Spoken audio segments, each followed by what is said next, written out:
major steps forward for the County of Los Angeles to have a institution as credible as the UC system, with all their educational tools available and their resources to bring forth to solve somewhat of this crisis in the Los Angeles County area.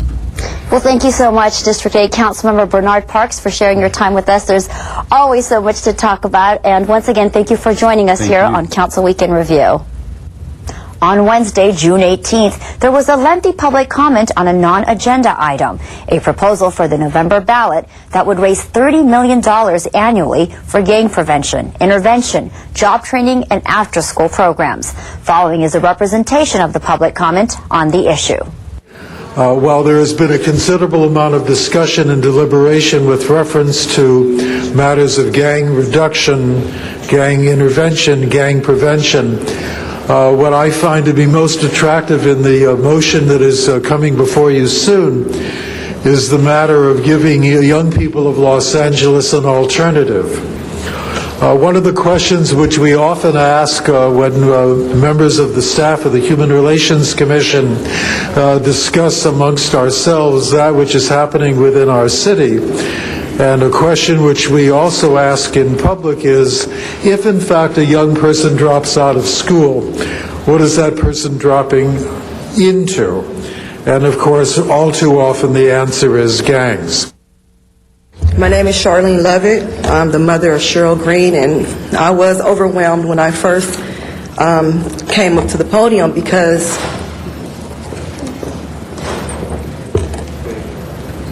all the emotions that I were feeling when my daughter was killed came back to me, because I was here in front of you guys receiving an award that a parent would not even dream about receiving, due to the fact that their child was murdered due to a hate crime, and the fact that God gave me the strength to stand forward and ask for peace in the community at the time of this. And I'm here to ask you guys, I'm calling upon you guys. You guys were in support of me then, and I'm asking you to still be in support of me now to pass this measure, this ballot. You have to start planting the seeds now. The seeds must be planted now if you're looking forward to have a fruitful future with our children. Because the way things are now, it's wicked. It's wicked. I'm not even going to try to use any other words. It is what it is, and it's up to us to wrap our arms, or the leaders and the parents wrap our arms around each other, so we can wrap our arms around these youth and let them know that they have choices, that they don't have to go to a gang, that they can have preventions and intervention programs for them to know that there is love. There's love in this world. All of us is here. We're here because of love. My name is Beulah Sakai. On January 25th, 2008, my youngest brother, Alvaro Calderon, was murdered on the streets of North Hollywood as he was arriving back home only 1 block away. He was never affiliated with gang members or any gang, period. Yet this case remains unsolved and is considered gang-related. Alvaro simply decided to take a stroll on a rainy night, and that was his only mistake. That night was our family's worst nightmare. My brother did not deserve to die. We are left with only memories. My brother had a 2-year-old son, and he will now grow up without a father. This past weekend, we held our first annual Peace Walk in honor of lost fathers and in honor of sons who have lost their fathers to gang violence. We were greatly supported by Councilman Tony Cardenas, Richard Alarcon, Foothill and North Hollywood Police Division, and also communities and schools. This walk took place on Osborne and Laurel Canyon, in which hundreds of people attended, not only victims but entire communities who are fed up with gang activity. We are pleading for your support in funding to help our youth stay out of gangs. We need youth leaders, counselors, youth programs, and mentors. Give these children, my nieces, my nephews, of these communities the opportunity to make wiser choices and not to fall in the hands of gang members. Please take action today. Let's not wait for another tragedy. I pray that another family will not have to endure the tremendous amount of pain that our family carries every day. I pray that no one else will get that knock on their door and have to enter this dimension. Saying we want no more tears shed due to gang violence, District 15 Councilmember Janice Hahn gives a brief response. This item is not on our agenda today, which is why you all spoke in public comment, and because of the Brown Act, we're not allowed to respond to what you said. But please know that we are very grateful that each of you took the time to come down here. Your message was heard loud and clear, and I know I share the feelings of all the council members. It breaks our heart as well to see anybody stand here with tears running down their cheeks, whether it's Charlene or Reggie, who lost his son. We want no more tears shed in this city for innocent lives being killed through gang violence. So your message was loud and clear, and I think you've given us the courage that we need to move this forward. And joining us now by phone is District 15 Councilmember Janice Hahn. Councilmember, thank you so much for joining us on Council Week in Review. I'm glad to be here. Now, you know, what's come to be known as the Gang Initiative, something on all of our minds, produced well over an hour of public comment on an item that wasn't even on the agenda. Now, before we talk about the initiative, could you explain to our Channel 35 viewers why you and your colleagues weren't even able to respond? Yes, we had, like you said, about an hour and a half of public comment about this problem of gang violence. But according to the Brown Act, which is what we are governed by, we are not allowed to respond to anything that is not on our published agenda. So that if we're going to discuss something, it would have to be on the agenda and noticed so that anyone would know that we would be talking about it that day and would have an opportunity to weigh in on this issue. So we were in the listening mode yesterday for over an hour and heard some very powerful testimonies by mothers and fathers who had lost their kids to gang violence. So it was a very intense hour and a half of public comment. Yes, we did hear some very compelling stories, actually. Now, well, let's talk about the Gang Initiative. Why is it needed? What do you think it's going to do? And how exactly will the money be raised for this? Well, the Gang Initiative, and we call it the Mothers Against Gang Violence, and it was actually brought to the City Council's attention by the three women on the City Council, Council Member Wendy Gruhl, Council Member Jan Perry, and myself.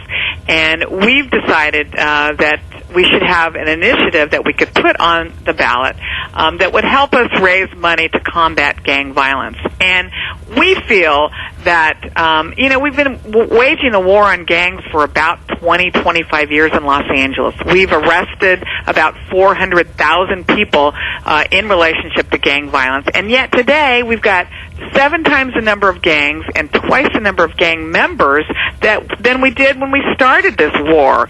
So clearly we're not doing the right things. We always try to hire more police officers. We try to prosecute more violent gang members. We're arresting them and putting them in jail. But at the end of the day, we're not spending money where I think it really will make a difference, and that's in the front end of kids' lives.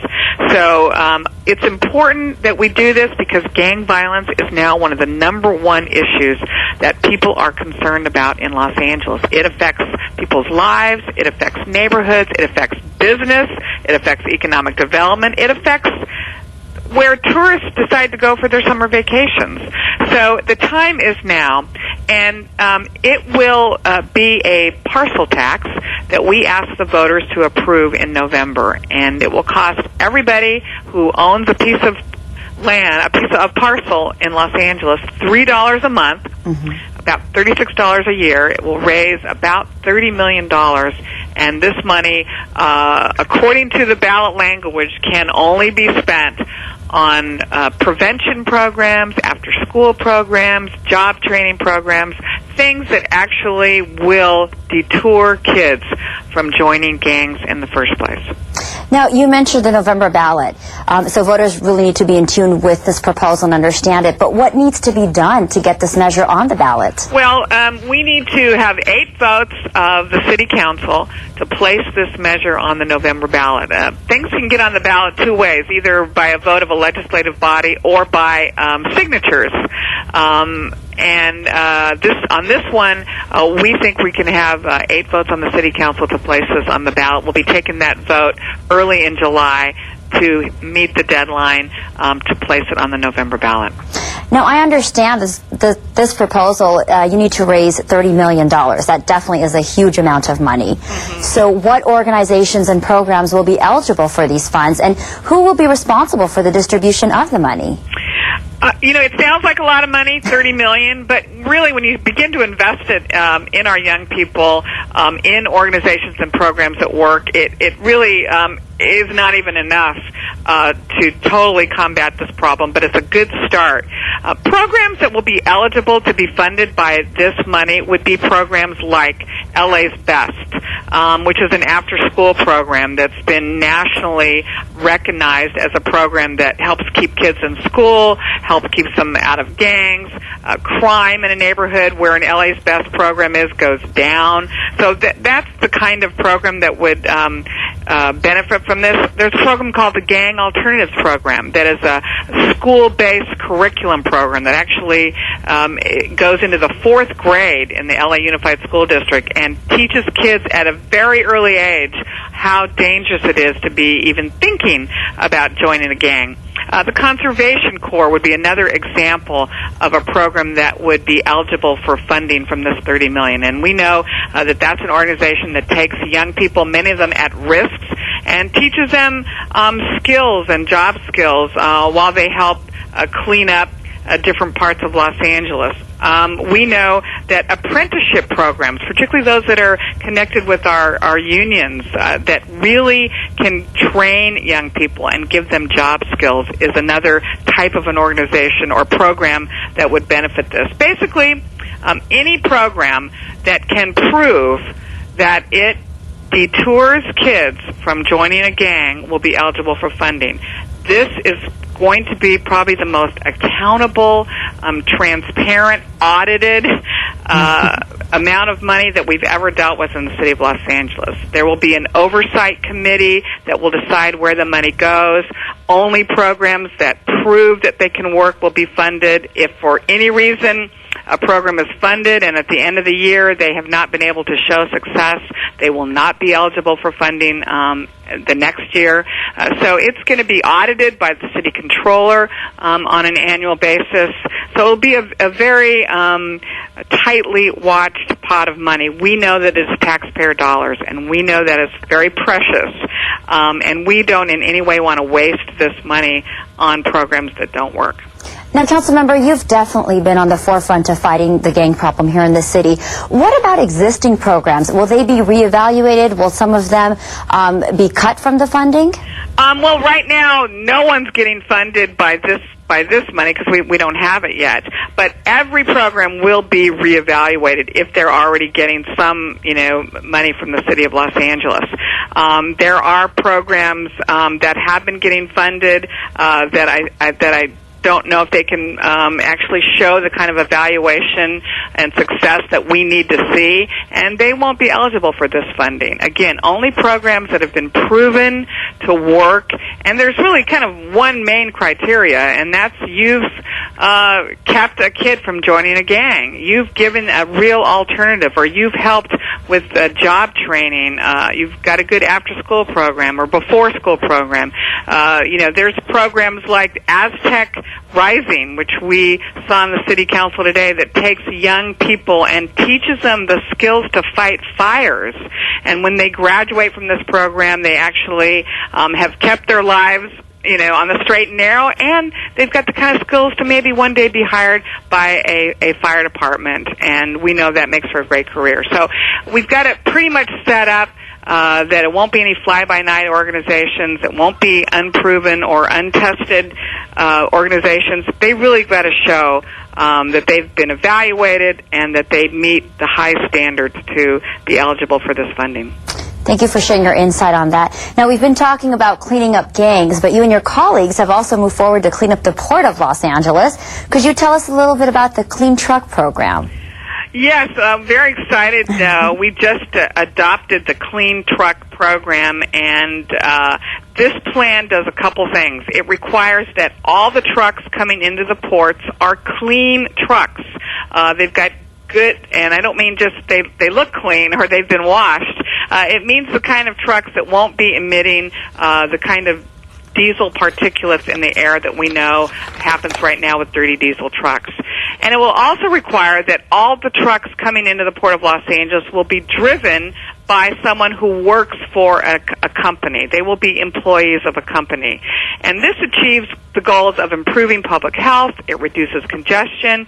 It improves the efficiency of port trucking, makes our port more secure, and it also creates a very stable workforce. And it shifts the burden of keeping the truck maintained, the fuel, the license, the insurance. It shifts that to the company instead of the independent truck driver who at this point can barely afford to keep their trucks maintained.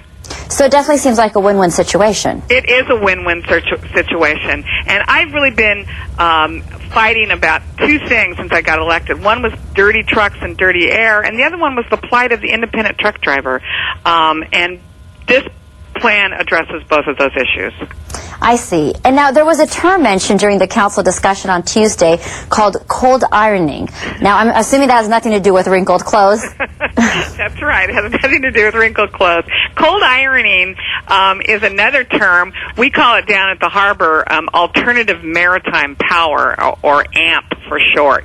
And it's the concept that when a ship comes into berth, instead of sort of idling and burning bunker fuel, because when a ship comes into berth, they don't just turn off their engines. They still have a crew on board. They've got to load and unload. They've got to keep the lights on, so to speak. So instead of burning this bunker fuel to keep their engines going, they actually plug into the DWP electricity grid. And at that point that they plug in, there's absolutely no more pollution in the air. In fact, every ship that is cold ironing or, amping is equal to the reduction of emissions in the air that would be as a result of like 16,000 trucks. So it's one of the cleanest, purest, most efficient ways for our ships to be in dock here at the harbor. And one of the things that I think people don't realize is the ships contribute the majority of the air pollution in the port, and they also contribute about 20% of all the air pollution in Los Angeles. So the ships were really the biggest polluter down here. So cold ironing is a way to keep their lights on but reduce the emissions dramatically. Well, thank you for explaining that terminology. I'm glad I didn't use that in the incorrect context. District 15 Councilmember Janice Hahn, thank you so much for joining us today on Council Week in Review. Thank you. My pleasure. LA City View is the government access cable channel for the City of Los Angeles, featuring live coverage of City Council meetings and programming about City Department services and events. If you have any suggestions or comments about any of the programs you see on Channel 35 or would like to receive a free viewer guide, call our viewer hotline at 213-473-3978. We invite you to address the Los Angeles City Council on any item on the council agenda, as well as during public comment. You may come downtown to City Hall or go to the Van Nuys City Hall and participate via video teleconferencing. Remember, you can watch all Los Angeles City Council meetings live in their entirety on Tuesdays, Wednesdays, and Fridays, beginning at 10 a.m. On Sundays, you can watch the replay of all the week's meetings, also beginning at 10 a.m.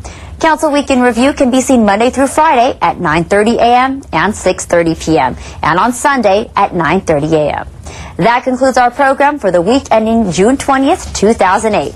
On behalf of Jack Popejoy and everyone here at Channel 35, I'm Rasha Goel. Thank you for watching, and please join us for the next Council Week in Review. And it's Takashi Saito, number 44 of the Los Angeles Dodgers, approaching the mound.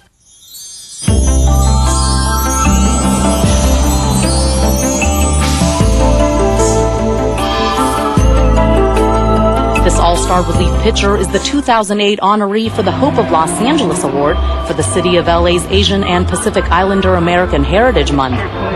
Takashi Saito is the 6th Japanese player in Dodger history and the 20th Japanese pitcher to earn a victory in Major League Baseball.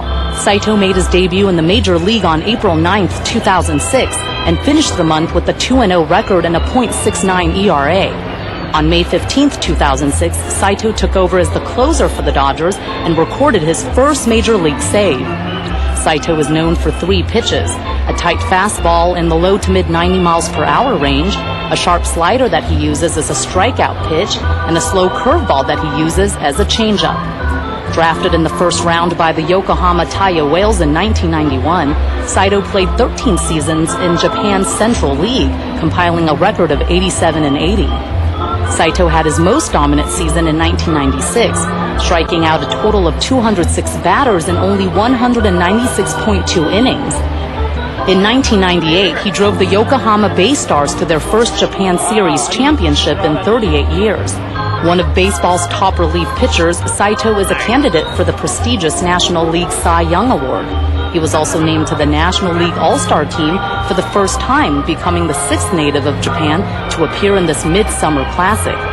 Record-breaking relief pitcher for the Los Angeles Dodgers, a living inspiration to hundreds of thousands of Angelenos, Takashi Saito was honored with the Hope of Los Angeles Award in 2008 for Asian and Pacific Islander American Heritage Month.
LA City View Channel 35. Your city, your channel.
Good morning, ladies and gentlemen, and welcome to the Los Angeles City Council meeting for today, June 24th, 2008. We are here in the John Ferraro Council Chambers, where we meet every Tuesday, Wednesday, and Friday at 10 a.m. We try to get out to Van Nuys City Hall once a month, usually on the first Friday of the month as well. And want to thank all the council members who are here on time pursuant to council rules. We are just awaiting Mr. Alarcon to join us as well. But Mr. Clerk, if you'll please call the roll, we can begin the meeting. Alarcon, Cardenas, Gruel, Hahn, Weezer, Labange, Parks, Perry, Reyes, Rosendahl, Smith, Weiss, Westenstein, Garcetti. 10 members present and a quorum, Mr. President. Thank you. We want to welcome our viewers also on Channel 35, which broadcasts us live each council meeting. We're also rebroadcast on Channel 35 through the city's cable system. We're available also online at lacity.org, where you can watch live streaming webcasts of our meetings and catch any of our archived footage of past meetings. You can also sign up for podcasts and get a wealth of information on your city departments, your elected officials, and other ways to improve the quality of your life here in Los Angeles. Finally, you can always use your telephone to listen to our council meetings as well by calling 213-621-CITY. That's 213-621-CITY, and audio proceedings of our meetings, both in the council and any of our committee meetings, is available through your telephone. We have agendas available online at the city clerk's office and here in council chambers. Those agendas are available to the public 72 hours in advance pursuant to the state law, Brown Act. They also are available 24 hours in advance for special meetings. If you'd like to be heard on any of the items, we invite you to fill out a speaker card in the back or in our chambers in Van Nuys, where we can listen to you remotely. Fill out those cards and hand it to one of the sergeants at arms, and we'll be happy to hear your comments on any of the items that have not yet had a public hearing in committee. Public hearings can be reopened for items that have received those hearings in committee by a move from council. If you have items that are not on the agenda but nevertheless under our jurisdiction, you can save those for our general public comment. And again, just fill out a speaker card, put public comment in the upper right corner, and we'll be happy to hear your comments today. First order of business, Mr. Clerk. Approval of the minutes. Mr. Zine moves, Mr. Parks seconds. Without objection, those minutes will be approved. Next order of business. Commendatory resolutions for approval. Ms. Perry moves and Mr. Rosendahl seconds. Without objection, those will be approved as well. If we can run through the agenda, please. Mr. President, this is Tuesday and there's a flag salute. Okay. Before we run through the agenda, if I can ask everybody in council chambers to rise for a Pledge of Allegiance. And Mr. Zine, if you'll be kind enough to lead us in the salute to the flag. Thank you. Place your hand over your heart. Ready to begin. I pledge allegiance to the flag of the United States of America and to the republic for which it stands, one nation, under God, indivisible, with liberty and justice for all. Thank you. Thank you, Mr. Zine. If we can go through the items on the agenda, please. Items 1 through 3 are street lighting district items noticed for public hearing. Council should continue the hearings and present the ordinances on July 15th. Okay. Without objection, we'll go ahead and present those on the 15th. Continue the ordinances in the meanwhile. Next items. Items 4 through 8 are street lighting district ordinances noticed for public hearing. Okay. We do not have any cards, so we'll open and close the hearings on those. Anybody wishing to call those special? If not, let's go ahead and open the roll, close the roll, and tabulate the vote. 10 ayes. Those will carry over 1 week as ordinances for a second reading. Next items, please. Items 9 through 24 are items for which public hearings have been held. Items 9 through 11 are commission reappointments. Do you wish to hold those on the desk? Yes, please. Let's put the commissioner reappointments on the desk. Next items. 24 special for Mr. Zine. Other specials, colleagues, 12 through 23. Oh, Mr. 21. Parks? 21 for Mr. Parks. I'll call 23 special. Other specials, colleagues? If there are no others, let's take up the balance. Please open the roll, close the roll, and tabulate the vote. 10 ayes. That is approved. Next items, please. Items 25 through 35 are items for which public hearings have not been held. 10 votes are required for consideration. Item 25 is a commission reappointment as well. Do you wish to hold that on the desk? Yes, please. And we also call that special for a card from the public. Do we have other cards from the public on these items? Yes, Mr. President. There are cards on item 29, 31, and 35. Okay. On the other items, we'll go ahead and open and close the public hearings. Other specials, colleagues? Yes, Mr. Huizar? Are you going through 30 right now? 30, yes. 30, we'll call that please. special Call for that Mr. special. Huizar. Thank you. Okay. Oh, for Mr. Alarcon? For yourself? Sorry, 29 also for Ms. Brewer. 29 and 30, please. And 29 and 30, okay. Other specials, colleagues? Mr. Cardenas? 34. 34 for Mr. Cardenas. No other specials. Not, let's go ahead then and take the ballots. Please open the roll, close the roll, and tabulate the vote. 10 ayes. Those are approved. If we can now go to the supplemental agenda. Yeah, on the supplemental agenda, items 36 through 39 are items for which public hearings have not been held. 10 votes are required for consideration, and there are cards on all those items. Okay, we'll call this special for cards from the public. And that will take us back to our general public comment. I'd like to have our general public comment. We do have 2 minutes per speaker and a clock to help you guide your time right there. I'd like to start with Robert Blue. Mr. Blue. Good to see you and good morning. Don't worry. Good morning. My name is Robert Blue. I'm the chair of the Hollywood Student District Neighborhood Council. Today, I'm here as an individual speaking on my own behalf. I want to talk about something that's going to be in the council's venue tomorrow. It's item 19 regarding the Camerford Lofts. First of all, I would urge that you go along with the Central Planning Commission and vote against this tomorrow. I think the city shouldn't telegraph signals to developers that they will be granted zone changes and variances so they can make a profit. But a lot of things happen at Camerford regarding tenants' rights and how the tenants were treated. We had affordable or rent-controlled, low-income tenants there. They originally had over 130 tenants, and I don't think they were treated fairly. I had heard from 2 of the tenants personally about a year ago at our Plum Committee. The way this went about, there was a destruction of historical resources. There was a 1900 bungalow village, and there were over 63 trees that were just mature trees destroyed.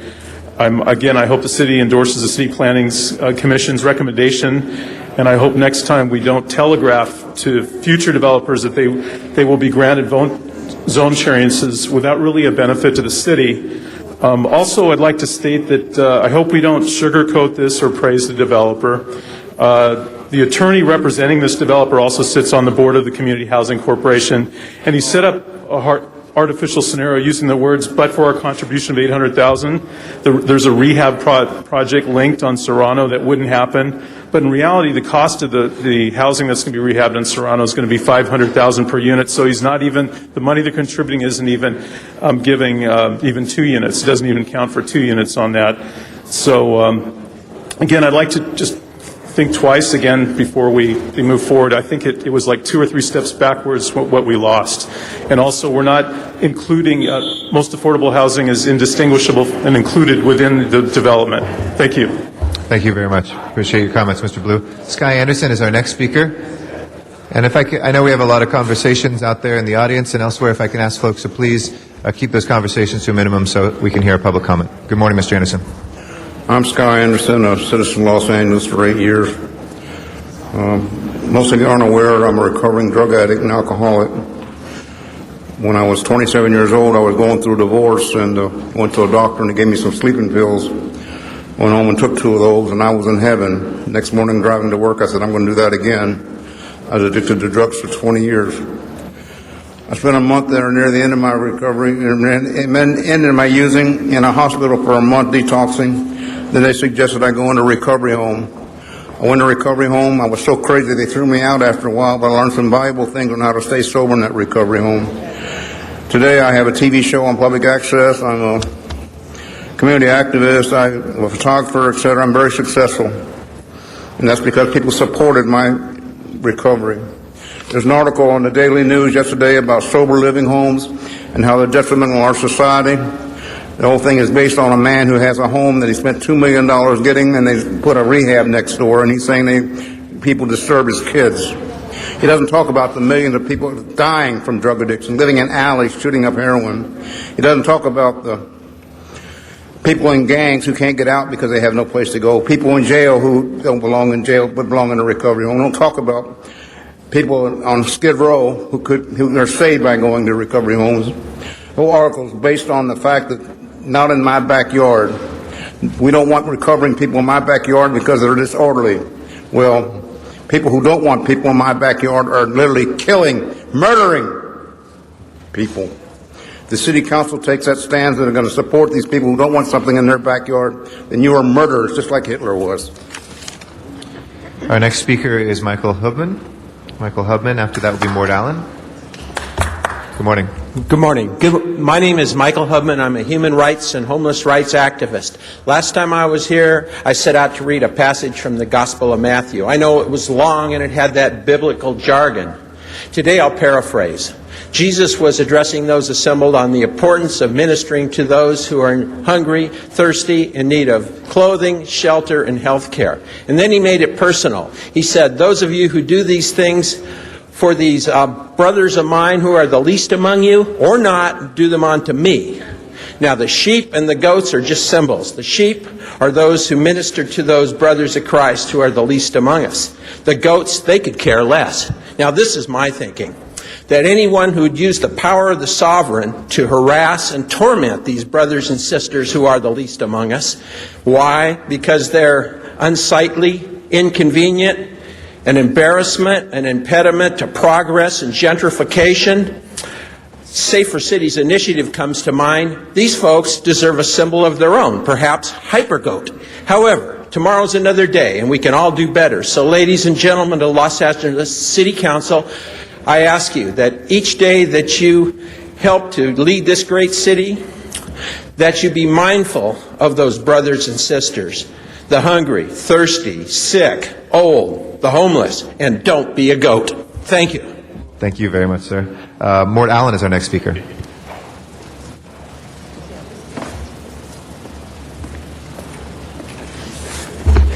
Good morning. I'm really here this morning to just make sure this gets on the record. I would like to suggest that tomorrow's closed session on the billboards be done in open session, and that the city consider very quickly bringing in outside counsel. I'm sure most of you know that there's a Supreme Court, Court of Appeals decision coming down, which the federal court 2 years ago said that all the billboard bans and the settlement agreement were all unconstitutional, and the appellate court verbally said that they were going to deny the appeal. And what is so critical is that on July 30th, Clear Channel is being sold for $24 billion, financed by 5 banks, being sold to Mitt Romney's Bain Capital. They are not aware that they're going to lose all the rights in LA, which are appraised at about $6 billion, because they'll no longer be able to build digitals, and they will not be able to have their monopoly. And so we're looking at a $6 billion lawsuit by 5 banks, unless somebody steps in and knows what they're doing. We've got billboard companies represented by Lawrence Tribe, the #1 constitutional lawyer in the country, and we got a bunch of people across the way that aren't really knowing what's going on. So I really think that we got to avert the disaster by putting it out in the public first at the meeting, and then making sure we get a good outside counsel. I've given you all a package of just what's going on in the courts. The 15 cases you're supposed to discuss are all public record, and they're all in the courts. So please take it. And the last thing, Eric, you really got to let everybody know what's going on in Hollywood. You spoke at the Cinerama last week. It's unbelievable what's happening in Hollywood. If everybody doesn't know it, because it wasn't in the papers for some reason. Thank you. Zuma Dog. Thank you, Mr. Allen. Zuma Dog is our next speaker, and then we'll go out to Van Nuys for Miriam Fogler after that. Good morning. Yes, thank you. Good morning, City of Los Angeles. Zuma Dog, a.k.a. Kush Daddy. You could read about things I'll be talking about at ZumaTimes.com. And first of all, I will be addressing the Watts Pool incident later. That'll be item 25. At Zuma Dog, I'd like to announce a Take Back the City campaign, because the city is under attack. And speaking of taking back the city, I would like City Council President Garcetti to take back the council meetings. The last 2 meetings, they lost a quorum. They leave items on the table. That costs a lot of money. And then they double up the agenda items. I still have the same amount of time to talk today on agenda items, but now it's double because they lost the quorum. Speaking of that, again, where's Jack Weiss? If I'm allowed to ask a question, where's Jack Weiss? Is he ever here? What's it going to take to get Jack Weiss to attend a council meeting? I'd like to know. That's why we're losing quorums. And he's not here again today after all of this? So I'd like to say he thinks he's going to win city attorney. Number 1 on Zuma Dog Take Back the City campaign is to endorse Carmen Nooch Trutanich. You can't even say his name without saying true. Carmen Nooch Teutonich running for city attorney. Send a message to Jackass Weiss that you will not put up with this type of behavior. Please, he's backed by, okay, I am sorry. Watch your language, please. Yes, he is endorsed by Mayor Antonio. All right? And speaking of Mayor Antonio, he wants to spend $250,000 to fly to Israel to say, oh, Homeland Security. He can't even secure his own podium at a press conference. Okay? Secure your own podium at your press conference in your own office, Mayor Antonio. You hear that lady, he was doing a gay marriage ceremony, and the lady pops in and somehow is talking behind the mayor's podium. You spent $250,000 saying Homeland Security, the city, you're doing everything to keep the city safe. You secure your own podium before you spend $250,000. And if you'd like to find out how to prevent such security breaches and waste, go to ZoomaTimes.com, interpreting Thank you very Deming's much. 14 points. Our next Thank you, next speaker is out in San Fernando Valley, Miriam Fogler. After that will be Donna Pearman. Good morning. Very good job today, Zuma, because you well said it. I was one of the victims on Friday when they lost the quorum because he wasn't here. And you people are getting fed up with him. You need to put him on notice. If he doesn't shape up, he needs to ship out. And if the district wants to recall him, I'll go out and help them get signatures, even though I'm not in their district. I can still do it. I'm a registered voter, so it doesn't matter. I can do it anywhere in Oblivion as long as I'm a registered voter. Anyway, I have to have a right to speak on the agenda items that I didn't get to speak on Friday, so I get double time today, folks. So I better not get shortchanged. And thirdly, we need to have uniformity here about this housing crisis. If we're going to help people who have cases of using drugs or drinking, whatever, there needs to be a community, needs to be something here addressed so that we don't have situations like this, what happened on Sunday.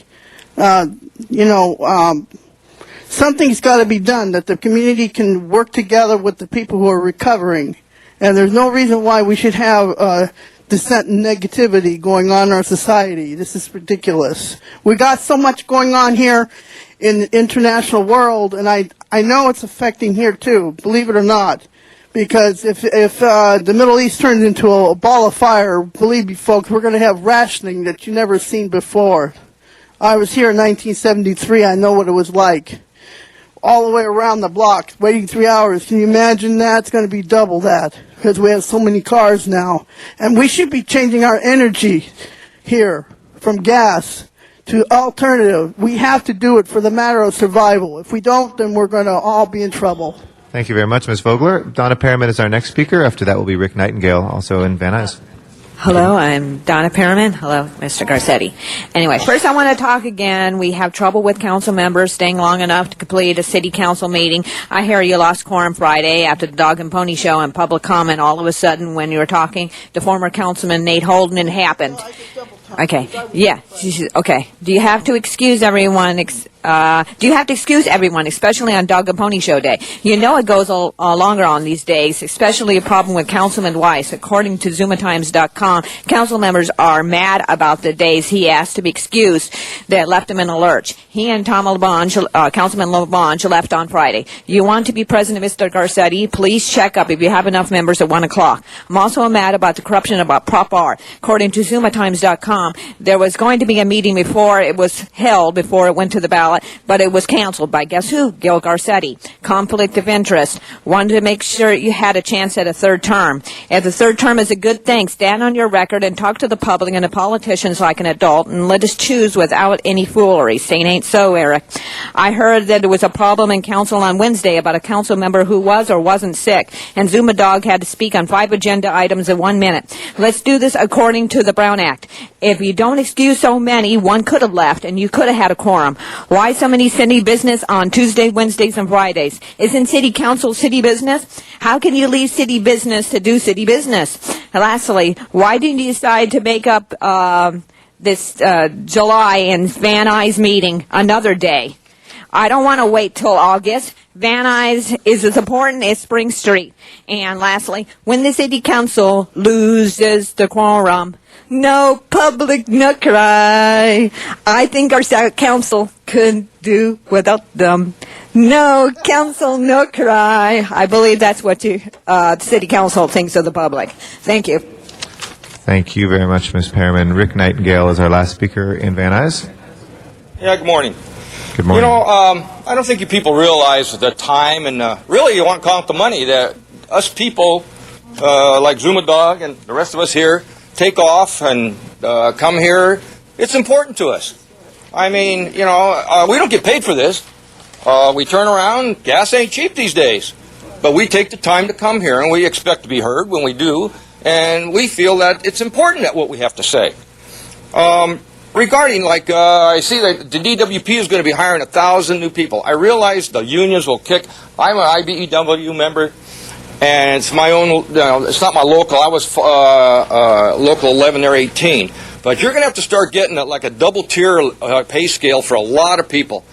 When you work for the city, you weren't supposed to be making as much money, if you want to call it real world, where everybody else has to punch a clock, and if you're late, you're docked, and if so many times, you're fired. Well, you work for the city, you work for any part, school board or otherwise, they just put up with so much because it's too much energy to turn around and lay you off. But you're not supposed to get paid the same amount of money because you got sick days, vacation days, and so forth, and it was never designed for that. Now they're making 10 to 20% more. There's something wrong with the system, and you're going to have to do something about it. Regarding it's getting out of there. There's no middle class going anymore. It's literally all the poor, and the rest of them is just going down the tubes. For instance, like me, I'm on a fixed income now because I'm retired. I don't get no pay increases anymore, and you keep adding more taxes and more regarding the trash fees, and then you say it's for the police, and that's a bunch of garbage because you're using it for other things because you need money. Like the article in the paper regarding how many needy people, poverty level. It's just unbelievable. Thank you. Thank you. We have our next speaker is here in Council Chambers, Doug Haynes.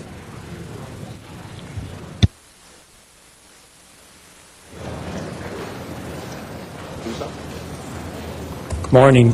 My name is Doug Haynes. I'm with the East Hollywood Neighborhood Council, and I want to speak very briefly on an item that you'll be considering tomorrow. It's agenda item number 19, and that involves the Camerford Lofts development on Melrose at Camerford and El Central. And the reason I want to bring up some concerns that I have is that I've been following this development for 2 years now. I initially became involved because I did outreach in the community for the Hollywood Street District Neighborhood Council to find out what had happened to the people who lived on the site. There are 48 units of affordable housing on this site. They were bulldozed by the developer in 2007. What happened is that the 150 people who lived there were harassed, intimidated, threatened with deportation if they didn't sign relocation agreements. They had their names forged on relocation agreements. And I'll read to you one of the letters that was sent out to one of the women who had lived there for 29 years and had refused initially to sign the relocation agreement. Dear Chinani, I'm writing to you as it appears obvious that you are choosing to avoid me. I'm very concerned that you appear not to want to deal with the fact that you are going to have to move. I understand that you have lived there for a long time and that is painful for you, but the unfortunate fact is that you're going to have to relocate. Every other tenant who lives on the Camerford property, people who are seriously ill or have children or are seniors, have accepted that they are going to have to relocate.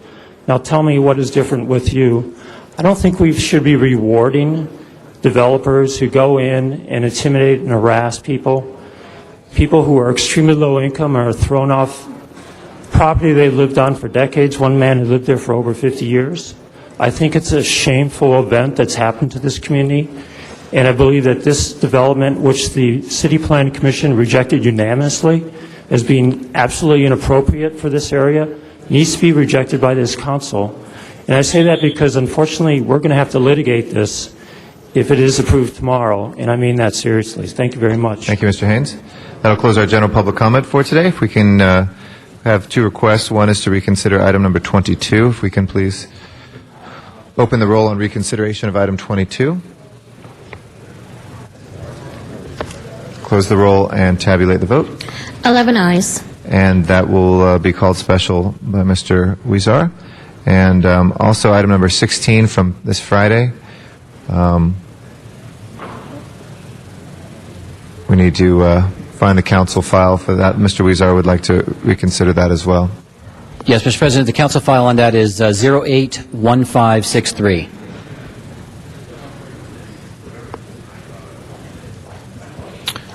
Okay, we can.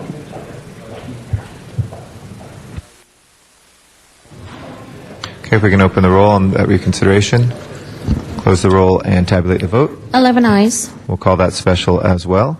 If we can take up the commissioners next, please. Mr. President, on item 16, are we up on that item right now? Or is... Not yet. We're just going to do the commissioners, and then I know you have the request to take that up first, so if there's no objection, Yes. we'll take that first. Thank you. Okay, no problem. Mr. President, the first commissioners are all to the Human Relations Commission. Do you wish to take those up together? Yes, please. We can have each of the commissioners come forward to the table, please. Or the nominees, excuse me. And I'd like to recognize from our Education Neighborhoods Committee, our chair, Mr. Alarcon. Members, these are three commissioners that I think most of you have had the opportunity to meet and know for a number of years. Certainly three outstanding volunteers to the City of Los Angeles, represented with incredible legacies that are before us. So let me say that each one of these candidates brings, or nominees I should say, brings a depth of history and diversity and culture and knowledge of the City of Los Angeles, and I believe a keen interest on bringing the most diverse city in the world, perhaps bringing them closer together as their family histories have demonstrated. So it's my very strong recommendation that we approve of each of these nominations to continue the work that they are doing. The Human Relations Commission has been tasked with sort of a redirection. Each of these nominees has mentioned that they are very well aware of that and want to contribute to it. Of course, we have reduced the size of the Human Relations Commission, so their challenge is going to be somewhat greater. They recognize that as well, and nevertheless are absolutely committed to the job. And I just think amongst all the commission nominees that I've had the opportunity to meet, it's so easy when you have nominees of this caliber. And I say that to each of them equally because they contribute such great things in different ways. So with that, I strongly encourage your aye vote. Thank you very much, Mr. Alarcon. If the nominees would like to share anything about their interest in serving and continuing to serve, we'd be happy to hear from you at this point. Ms. Bradley, would you like to add anything? Thank you. It's an honor to serve and to contribute to this vast community is known as Los Angeles. We are a diverse group, and the Human Relations Commission does an outstanding job trying to bring everyone together so that we could all be a cohesive community and live and do what everyone would like us to do. And so we recognize that we have a bigger challenge this coming year with the reduction in our budget, but with the outstanding staff and director that we have, we know that we will do our utmost to serve the city as it deserves. Thank you.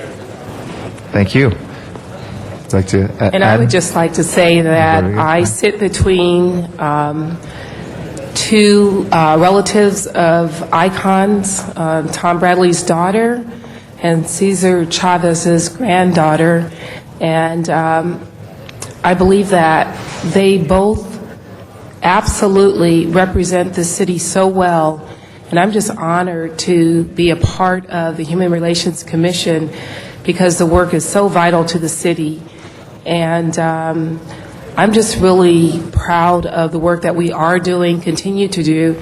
And as Lorraine said, our work is cut out for us because our budget has been reduced, but we understand budget reductions, and with our new strategic plan, I'm sure we're going to be able to move forward.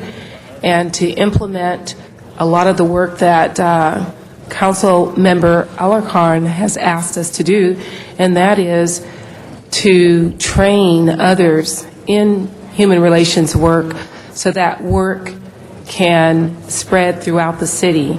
And again, the commitment is strong, it is there, and I really appreciate the opportunity to serve the city of Los Angeles. Ms. Chavez? And I'd just like to thank you all again for the opportunity to serve the Human Relations Commission. I'm the newest member and have only served for 9 months, so I feel like I was just here in front of you all. But it's been an exciting opportunity thus far, and I think, we do face a number of challenges ahead, not just as the Human Relations Commission, but obviously as the City of Los Angeles. But I think that, our efforts, our continued efforts to really increase the impact that we're having in critical areas of the city will, continue through our work. And we now have our strategic planning process that we're involved in that I think will give us further direction and opportunities to really have, the vital impacts and to look at how are we providing our communities with the skills, the tools, the knowledge that they need to effectively address many of these issues, on their own and with the support of the Human Relations Commission and not, solely just the commission staff sort of working there. So that's what I find exciting about this opportunity, and I look forward to continuing to serve the City of Los Angeles through the Human Relations Commission. Thank you very much. Mr. Zine is our next speaker. Mr. Zine? Thank you, Mr. President. Good morning, ladies. I'm a member of the committee that reviewed you, but I was at a committee meeting for Executive Employee Relations Committee, so I wasn't able to make that. But the Human Relations Commission is very, very important. And the Executive Director, Rabbi, what do you think about his performance, since you are the Commission? Excellent. He is everywhere. He's absolutely everywhere. And I think that reflects the Commission's desire to make sure the Human Relations Commission is involved in the projects to bring about what we want in the City of Los Angeles through the Human Relations Commission. And I just want to support him, but obviously since you support him, it works for everyone. Is this your second appointment, all three of you, to the Commission, Human Relations Commission? Third. Third time? For myself. This is my first reappointment. Your first reappointment? My first reappointment. Okay. So, Go ahead. Oh, I was just going to mention, I think that, Rabbi Freeling does demonstrate... Can you speak louder, because I can't hear you? I was mentioning that Rabbi Freeling does provide some strong leadership, not only in the, in the capacity that he serves in, but also in really developing new leaders that are continuing to serve the city in other capacities. And I think that's evident by some of the human relations staff now working directly with other city departments. And so I think that continued, not only him as a role model of leadership, but that continued cultivation of leadership within the staff and being able to really extend our arms beyond just the commission itself. And I know he has blossomed out into the school district where there's been problems in some of the schools, where his representatives have been there trying to quell the problems and bring people together in the positive fashion. So I just want to acknowledge your confirmation, reconfirmation, and to continue the good work, because with the Executive Director and this Commission, obviously, we're making that stride, that headway that we want to do to bring peace and tranquility to this beautiful city that your dad was responsible for so many years with the police department and as the mayor, the council member of the mayor, and that history goes way, way back. So congratulations to all three of you. Thank you. Thank you. Thank you. Thank you. Ms. Hahn is next. Thank you, Mr. President. Well, I rise certainly in support of all three of these very wonderful women serving on our Human Relations Commission. I want to thank each of you for agreeing to serve again, and it's a very important commission. And I hope people aren't missing one of the things here. We have a Chavez and a Bradley sitting here at the table, which both of these women have incredible legacies and incredible histories of really men who spent their lives trying to bring together people and trying to build relationships between different people so that justice and humanity and dignity would prevail for everyone. And the doctor sitting in between them, you certainly have a great history as a professor, and you bring such an interesting, I think, educational perspective to the Human Relations Commission. But I just wanted to stand here. I never want to miss an opportunity to tell you how important the Human Relations Commission and Department is in the city of Los Angeles. I have firsthand knowledge of the Commission's work, particularly in Watts, in Wilmington, in Harbor Gateway, where we've had issues revolving around the community's need for safety and the community's need to have a better relationship with our police department. So I think all of you bring a good perspective to that issue and know, as I said in committee, of all the things we're doing in the city of Los Angeles, whether it's improving transportation or paying attention to people's quality of life issues, development, safety, whatever we're doing, it's about people's relationship. And if they do not feel safe in their own neighborhood, if they do not feel respected or having dignity from the time they're walking to school till they come home in the afternoon, then a lot of what we're doing does not matter. So I really look at your commission as being so key to helping us as we deliver the services of water and power, or we oversee the airport or the port. Your commission really gets to the heart of what I think we are as Angelenos. And that is a people with tremendous, diverse backgrounds having to figure out how do we get along. We had a terrible incident at a pool in Watts on Sunday. Horrible. It was so disappointing to me. If there was anything that Tom Bradley and Kenny Hahn did together, it was helping to build pools all over Los Angeles, particularly in South Los Angeles, where there weren't a lot of pools when they both started. And they felt like it was important that everyone, no matter where they lived in the city of Los Angeles, they should have access to a safe, clean pool in the summer. So to have this happen on Sunday, an incident that went terribly wrong and was terribly violent, and at the heart of it, I'm sure we'll find out, it was about people not being able to get along. Yeah. And so I just want to thank all three of you women. Thank you for what you bring to this commission, but know that we've done a lot, but we have a long way to go in this city as long as we're still having incidents like what happened Sunday in Watts. So please call on me. I'm the Commission's biggest fan, and I know how important your work is. So thank you, all three of you, for agreeing to do this. Thank you. Thank you. Thank you, Ms. Gruhl. Thank you, Mr. President. I too want to stand and thank these three individuals and challenge you, as Ms. Hahn was we are one of the most diverse cities in the country. That's the good news.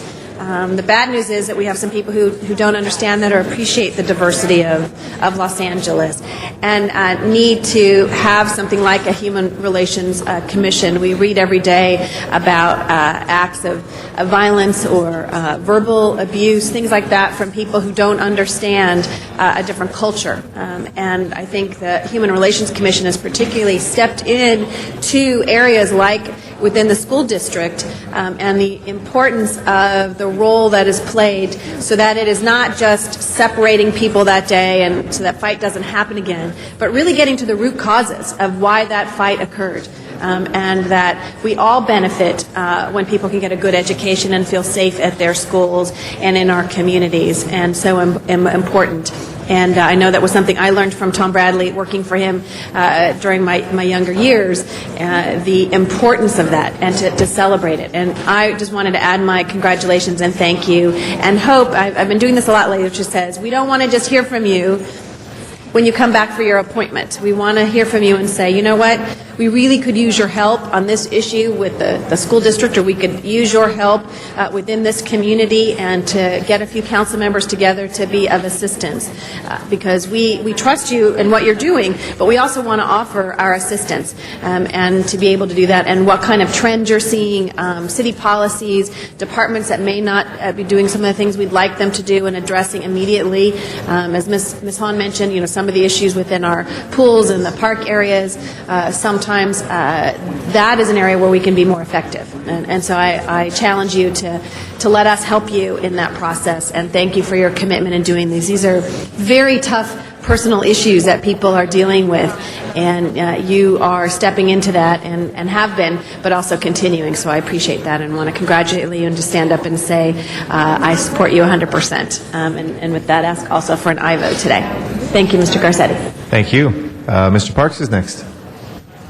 Thank you, Mr. President. I also want to thank all three of you for being here, and Lorraine, all your commitment throughout your life to this city and our efforts to work on a number of projects, and you're still fighting the battle at LA Unified School District to bring the API scores up for our district. And so I'm so pleased to see that you find the time to do this.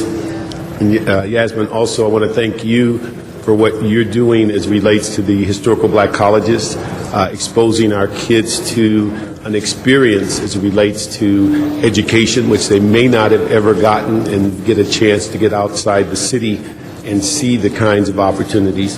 And also I want to just say to Julia, it was great seeing you recently, one of our park dedications. Your grandfather is a legend and certainly deserves that title in the sense of that human rights advocate. Some people narrow it down, in my judgment, as saying civil rights. I just think he is way beyond civil rights. He's done such a wonderful thing across cultures, across races, as it relates to human rights. I'd like to thank all three of you for your work on the Human Relations Commission. Many people, unfortunately, didn't know we had a Human Relations Commission until we had several incidents at Jefferson High School. The way you took that on, and also at the Valley High School, what you've done at Crenshaw has been remarkable. When we saw some of the issues going on campuses, human relations was the centerpiece of going on Crenshaw High campuses. And they just didn't make an event out of it and come one day. They brought back their resources time and time again for small group meetings to talk about the whole issue of race relationships and people getting along on campus. And every morning we knock on wood. We've had some incidents, but we've not had a racial incident on campus. And we're very, very pleased. We believe that human relations, working with the parents, the schools, the students, are primarily responsible for that. I think from those incidents was the main reason that the council, during the budget process, felt compelled to return some of those positions because the department is so small that you can't afford a cut in any way.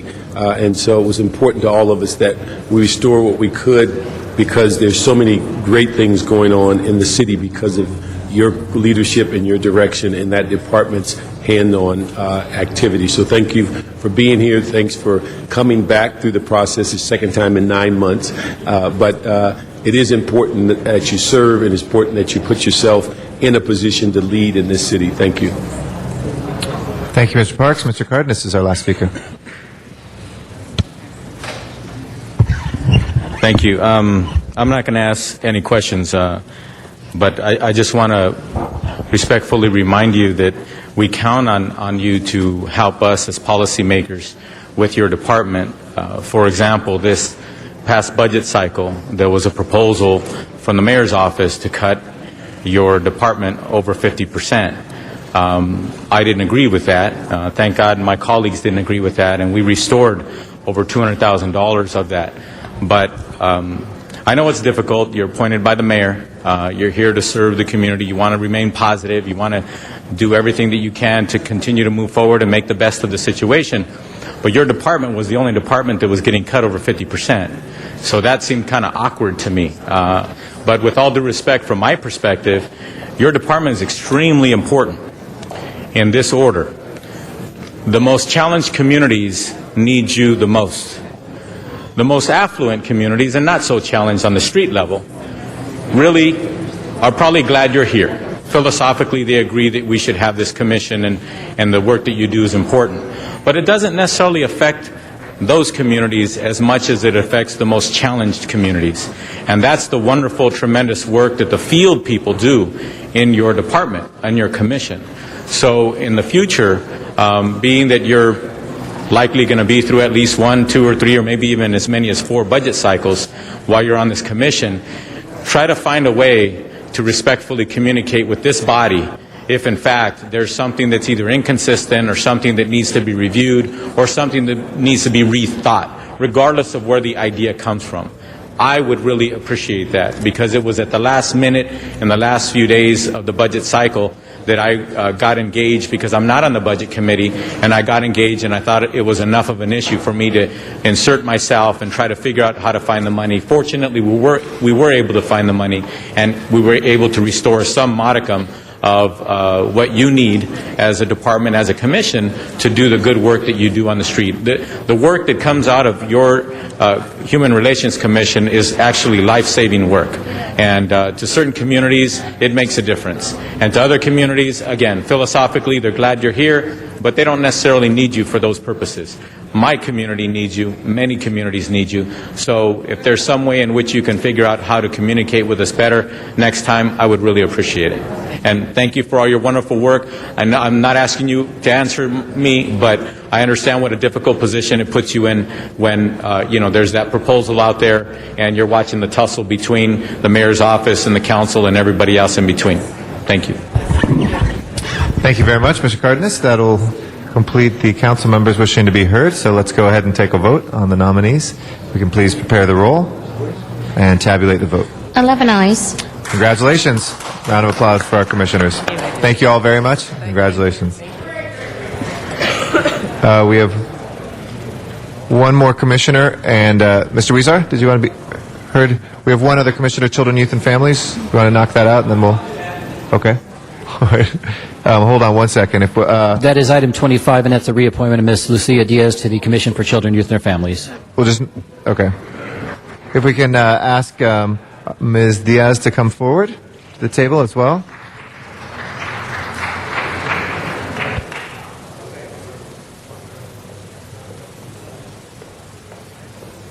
Okay, I'll recognize Mr. Rosendahl.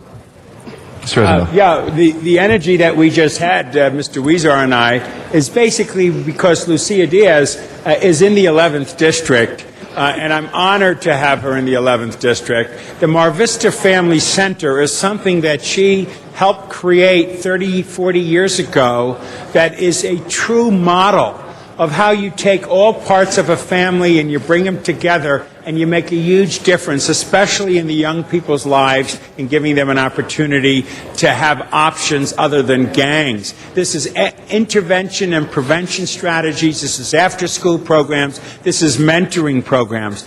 And I might say in the last year, she's had a huge fundraising drive to build another center that's going to be another jewel in the projects that she's put together. And frankly, she got $1 million from Every Child Foundation, and she got another $800,000 from a variety of sources. And she's on her way again to building another structure that again will give more children an opportunity to mature in the right way, and adults to be part of it, and seniors to be part of it. So I just wanted to say that not only is she great, but we're honored to have her on the commission, and obviously I think we all should reappoint her. And let me just ask you this, if I could. What did you learn by being on the commission? What were the major issues, and what are your visions of what needs to be done going forward? Thank you, Mr. President. As being part of the commissioner, I had the opportunity to learn not just the needs that exist in our immediate community, the needs of the children, the youth, and the families, but also to learn more about the needs that exist all over the city of Los Angeles. And my commitment is to work together with the commissioners to make sure that we can give the support to all the areas. and I'm not there working just for my own area, but actually being there to learn more about what else can we do to empower the youth of the city of Los Angeles to take more responsibilities in their lives. And I think that's one of the things that I have been able to see, that empowering the youth in our city, it's helping us to alleviate a lot of the symptoms of the violence and other things that we're living in our communities.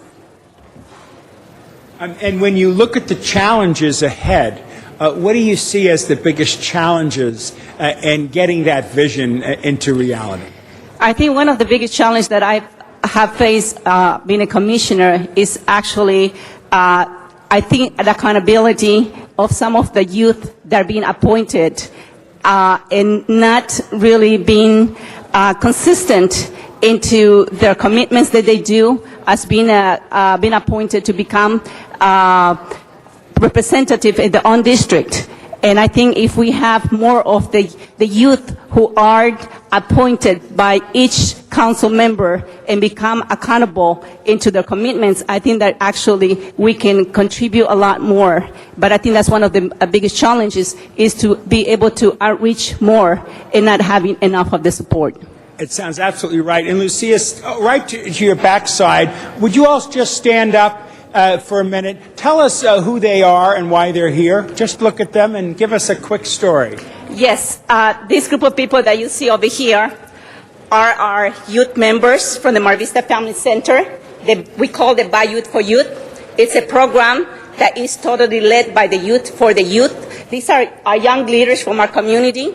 And you can see here 2 generations, the mother and the child, the mom who was a youth in our community, and now her daughter is over there. And they actually are working very hard in the west side of Los Angeles and really outreaching all the youth that they are dealing with crime, violence, drugs. And their main purpose is to bring them to God together and making a difference. And also this group of kids, Friday morning they will be leaving to Vegas, not to have fun. Actually, they'll be going to the university where they'll be conducting a national youth conference. It's a conference that they bring together once a year. They bring all the youth from different youth organizations from around the country.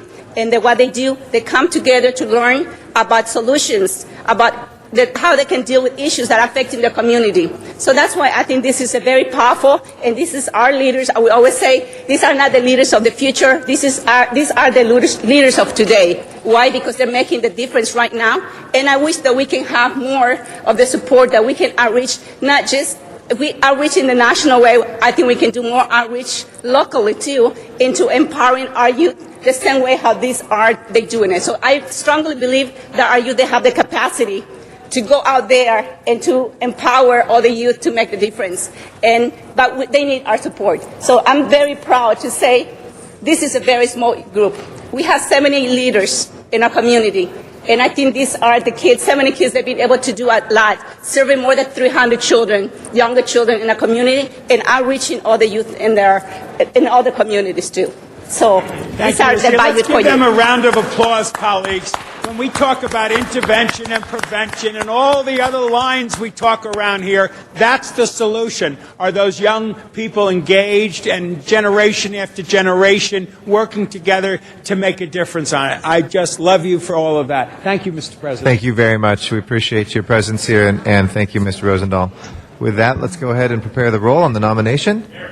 And we have a card in on this one? I'm sorry. Is this a card for item? This was waived out of committee, so public hearing is required. Item 25. Mr. Dogg, if you'd like to come forward. My apologies. Yes, thank you, and good morning, Ms. Diaz. It's a pleasure to meet your acquaintance. My name's Zuma Dog. I think I'll be placing my name on the ballot for mayor in 09, so I hope we'll be working together. First thing I'd like to tell all commissioners is you talk about empowerment. Please look into Dr. W. Edwards Deming. He's the American that taught the international economies about empowerment, innovation, how to work together. Dr. Deming, if you go to ZumaTimes.com, you could read my 14-point synopsis, internationally published and recognized. Thank you, Mr. Dogg. If you'll address the council about the nomination. Thank you. Okay, and what I would also like to say is something that we can't ignore is the Watts Pool incident regarding to families, children, and youth, and it's a real shame, and it has nothing, for once, nothing that the city has done wrong here, except for the fact of possibly diverting a lot of the money that should have been into these communities most in need. I do believe that a lot of the communities are cheated. They've fallen into disrepair. But regarding this incident, it's a real shame, and if you could let the families and children know, I call it the Scarface lesson. I hope the children out there do not learn the Scarface lesson. We know that they want to feed mouths. We know they might do some things, get their hustle on, handle their business to try to feed some mouths on the street. That's one thing. But what happened at the pool, these types of things are totally unacceptable. These are your sisters, your brothers, your aunts, your moms, your grandmas that, you've already taken over the streets here. And there's nowhere to go. In 100-degree temperature, it's a safety hazard. We need those pools. And if I could just implore the kids who are taking over, it's just sloppiness. It's like Zuma Dog might want to come here to address council and use that, but I shouldn't be scorning the guy at 7-Eleven. Okay, it's an abuse of your leverage out there in the streets. Please let the kids and the family members have their pools and handle your business. I understand. Zuma Dog ain't no square, you feel me though? So that's one thing. And also ask the parents to do more. Send your kids to LAUSD knowing English. That will help. Finally, not to strip away heritage, but so you can succeed and elevate your generation. That'll end our public comment on this. If we can please prepare the roll in the nomination and tabulate the vote. 11 ayes. Congratulations, Ms. Diaz. Absolutely. We have two items Mr. Huizar asked to have reconsidered and take up. Number 16, we have an amending motion already circulated. If there's no objection, we'll go ahead and take the vote on 16 as amended. 16 from last Friday, excuse me. Please open the roll, close the roll, and tabulate the vote. 11 ayes. That is approved. And if there's no objection to taking 22 out of order, Mr. Huizar? Oh, sorry, Ms. Gruhl? 29, which we could dispense with fairly quickly. Mr. Weiss is not here. They just wanted to make a change. 29? Yeah. We had that special for cards and for Mr. Huizar? Oh, there's a card on it? I'm sorry, I didn't Yeah, realize Mr. Huizar as well. Okay. Well, so just sit tight with that. We'll make sure we incorporate it. Number 22, Mr. Huizar. Thank you, Mr. President. If there's any public cards, well, if we could take those up first. Okay, this was an item that already had public hearing, so you'd have to you don't need to reopen it, but you can if you'd like to. Okay. Would you like to reopen? Pardon me? Our staff said they would. Oh, really? Yes, if we could open that up, Okay, please. we have one card, Fernando Cruz, if you'd like to come forward. Fernando Cruz. He says that Henry talked to him. I don't know.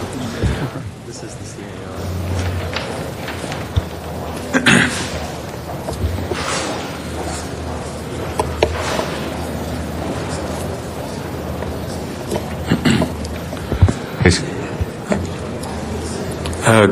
Good morning, council members, the City of Los Angeles. My name is Fernando Cruz, and I am here today to ask and plead with you to please consider the many reasons that we have for not supporting the lease approval of the coffee house at El Pueblo at this time. First of all, I want to thank all of you for taking the time to make this an item that could be heard. A little bit of background about myself. I am the head of household at Casa de Sosa Coffee House. We are a legacy business, family business on Olvera Street, operating inside of the Hamill Building since 1947. We are arriving to our 100-year centennial of this building, and we are looking forward to the flying colors, and the acknowledgement of this building and its contribution to the city of Los Angeles. A daily routine and questions that are commonly asked on Olvera Street, being there on a daily basis as a family there, we have to answer many questions. Some of the questions are fun historical questions, where is the oldest house in Los Angeles? The Avila Adobe. What is the history of the Pico house? And we let them know. It was originally going to be four stories, but it ended up being 3. Thank you. Your Some time is up questions? if you'd like to conclude. We give 2 minutes per speaker, and we try to keep it as constant as possible with the clock there. How much time do I have? Your time is up. That was the 2 minutes that's on the clock right there is for you. Okay. Well, So- I haven't even, gotten into it. Can I have a little we more do 2 time, minutes or- per speaker. I'm sorry if Mr. Huizar could move to change that, or else we can. But I think we try to keep that as fair as possible. If you have any written materials, we'd be happy to look at those if you'd like to give it to the Sergeant at Arms. But otherwise, we're This going to is have my to. first time speaking both. before council, and I'm trying to get the message across. I understand that, sir, and that's why I announce always that there's 2 minutes per speaker at the beginning of the meetings. And my apologies if you weren't here yet or didn't hear that. But we do try to keep that as constant as possible, because if we don't, then we extend that for everybody, and we try to make sure it's fair. I'll finish Okay. up. Mr. Huizar? Thank you very much, Mr. President. I think my staff will go over and continue the discussion. I think this gentleman was also at Budget and Finance where this item was heard. But I did want to call this special and open up the public hearing at this time, because I think a lot of us share the same issues where we want to make sure that El Pueblo becomes self-sustaining. Each year, as I've been in council for the past 3 years, we've seen that we usually have to go to our general fund to continue making El Pueblo what it is, which is a great place to remember the birthplace of the city of Los Angeles. And in conjunction with that, many of us have been talking about the leases that need to be updated at El Pueblo.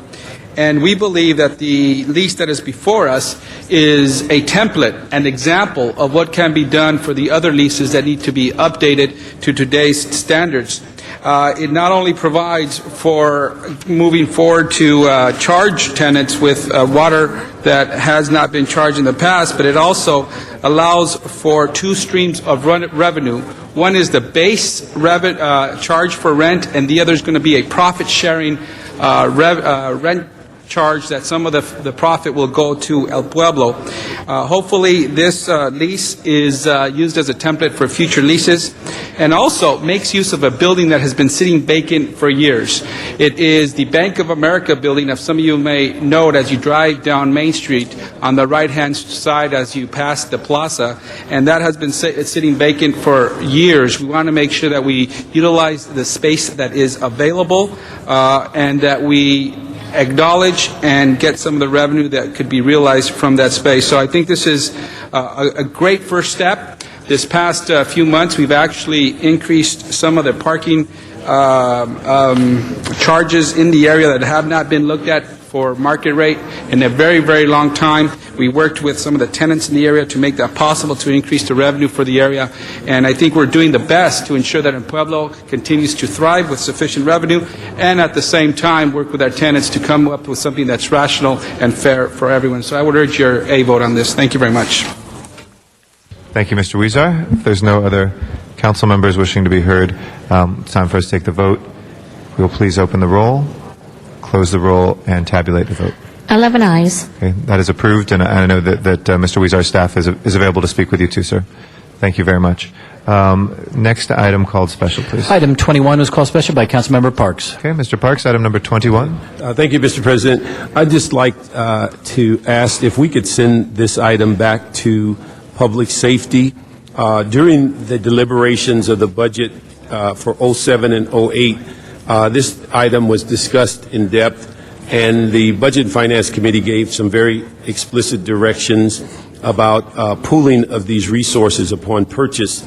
And the recommendation today appears that they will be individually, or each division will have its own system of deployment. And Mr. Zine was at Public Safety at this time and brought up some of these issues, but I've spoken with him and asked that, being that this is something that was discussed at Budget and Finance, that we can move it back to Public Safety. But I'd ask that the minutes or the notes from the Public Safety meeting be transferred to the Public Safety Committee so that we could have access to the deliberations of both committees. Thank you, Mr. Parks. Anybody else wishing to be heard on that? If not, let's go ahead. Excuse me. I was distracted. Last minute entry, the Mr. motion Zine. is to send it back?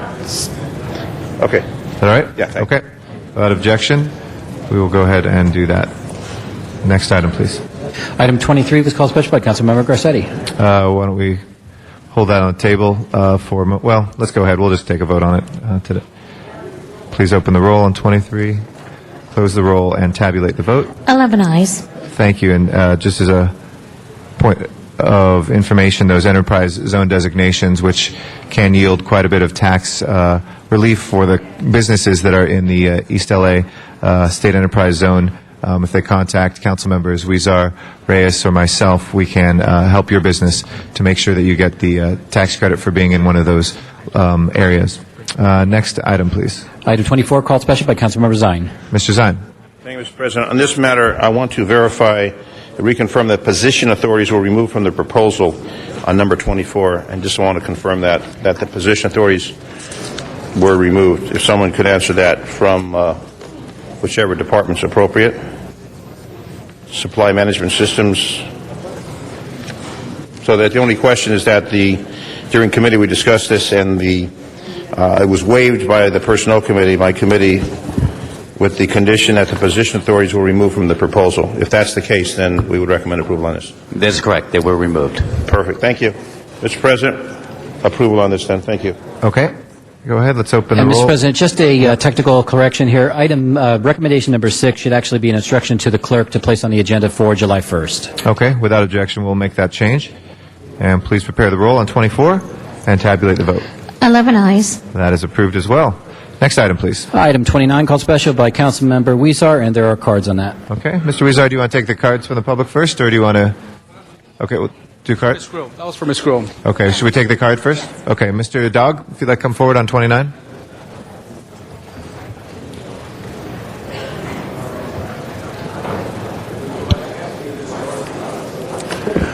Yes. Good morning, everybody. This is something I heard Doug McIntyre addressing today on KABC 790 radio. And this is about overnight parking. And I wish Councilmember Weiss were here for this one because he wants to run for city attorney, but he's not here for important agenda items of public safety like this. It's about parking at around a golf area. It says here they want to start authorizing, and by the way, they're going to start doing this all over the city. They're going to start doing this all over the city. They're going to want no parking between 2 and 6 a.m. Well, you know, if you think Skid Row is bad now, if you think there's a lot of people living on the street now, wait until you pass this ordinance and Zumadog can no longer sleep in his van in a safe, out-of-the-way place, but instead I will be forced to live on the street as well, and then I could be one more encampment that the police have to break down at 6 a.m. This will cause a wave of homelessness, because in case you didn't realize, the city of Los Angeles has created all types of new fees and taxes, and they're collecting everything, liens, all types of abatements for removal, all types of stuff like that. Meanwhile, there's no good jobs or anything, and you've seen what's happened with the economy with the price of gas. There's nothing left over with this hyperinflation. So if you start passing these no parking 2 a.m. to 6 a.m.s, you can start to see a wave of homelessness, and you're going to have to spend a lot of money to call out the National Guard, because all hell is going to be breaking loose. It's going to be riots on the streets, because at the revenue levels the city's taking in, we already know they're not going to be able to provide the basic services like trash removal, fire, police. At the same time, you're going to be pushing more and more people out on the streets with these pompous, arrogant ordinances for the country club. Oh, listen to what this is about. It's about they want to make it match a country club association hours. Oh, boo-hoo, the country club. Now we're going to be in your backyards. If you'll please be sure not to raise your voice to that level as a disruption, but thank you, Mr. Dog, for your comments. Mr. Huizar is our next speaker. It's me, Ms. Huizar, called special for me. Ms. Gruhl. That's right. This was for Mr. Weiss. I know the clerk has this item, which was they wanted to revise instruction number 4 to amend the boundaries of the OPD number 502 pursuant to this section of the LA Municipal Code, and so to include both sides of the following street segments in Council District 5 unless indicated otherwise, and they've listed all of those streets here, and so I would ask that we amend it as appropriate. Thank you. Mr. Rosendahl. Thank you, Mr. President. I don't want to react to public comment, but I do want to say this very clearly, that the mayor needs to help us come up with locations where campers and cars can go.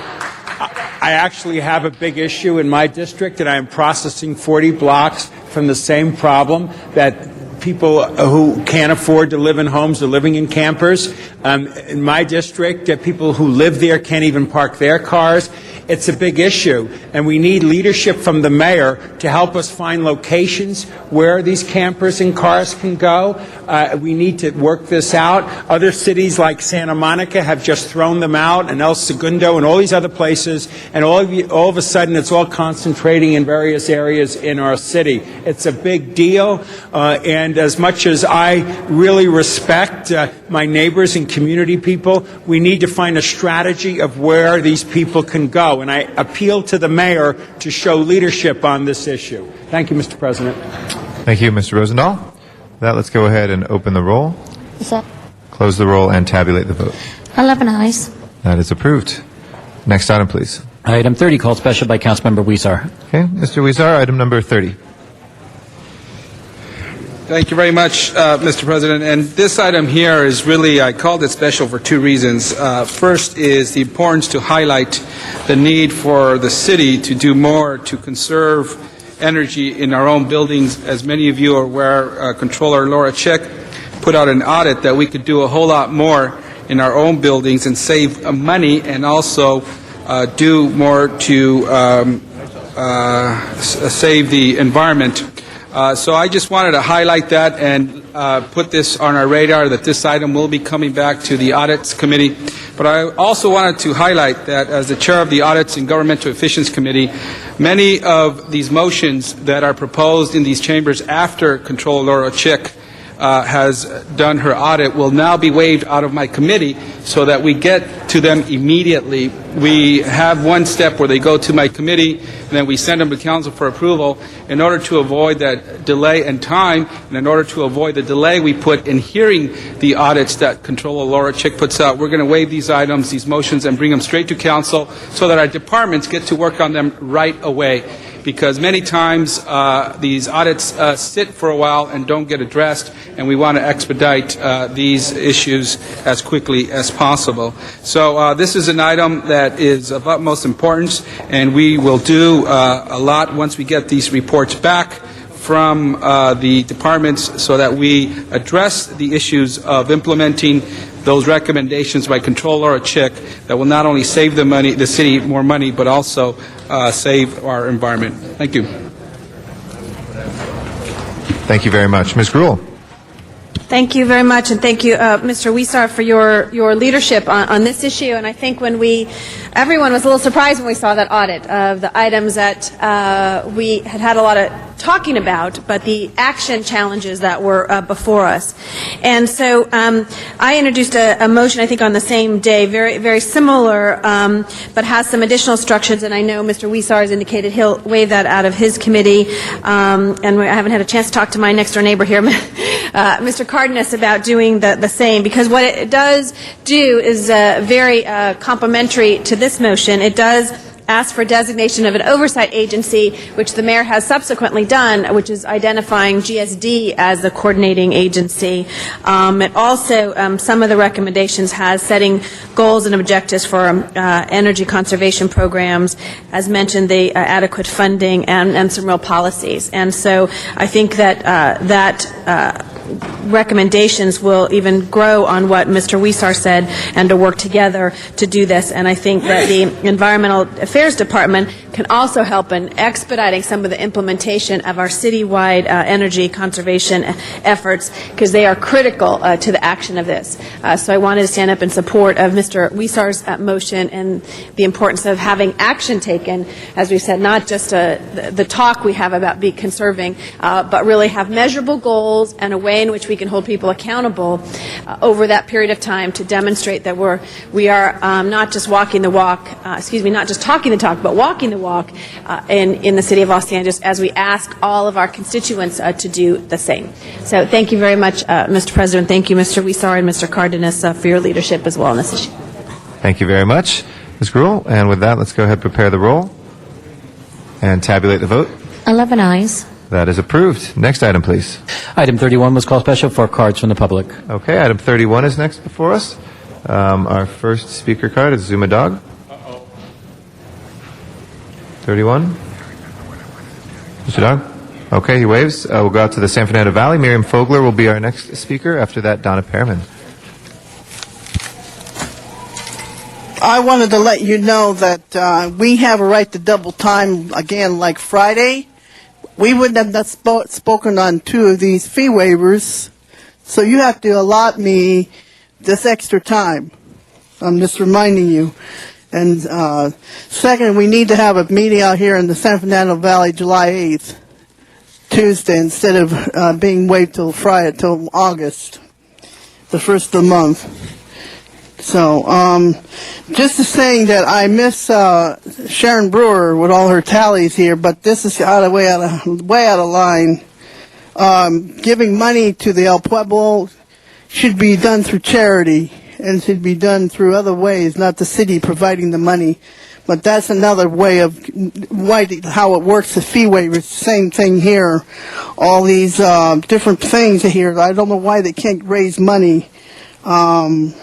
Why they have to come to the public to get money, but this is crazy to waive the Pilot Valet program at the Cinerama Dome parking garage, Larry King Square dedication.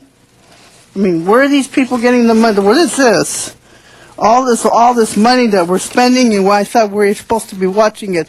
And what Rick Nightingale said that we need to scale back the big time people who make all the money, not the middle class workers of the city. The DWP making 20% more. We need to equalize everything, and that's where all the money's going, folks. Instead of helping to defray these costs, it's going to these different programs.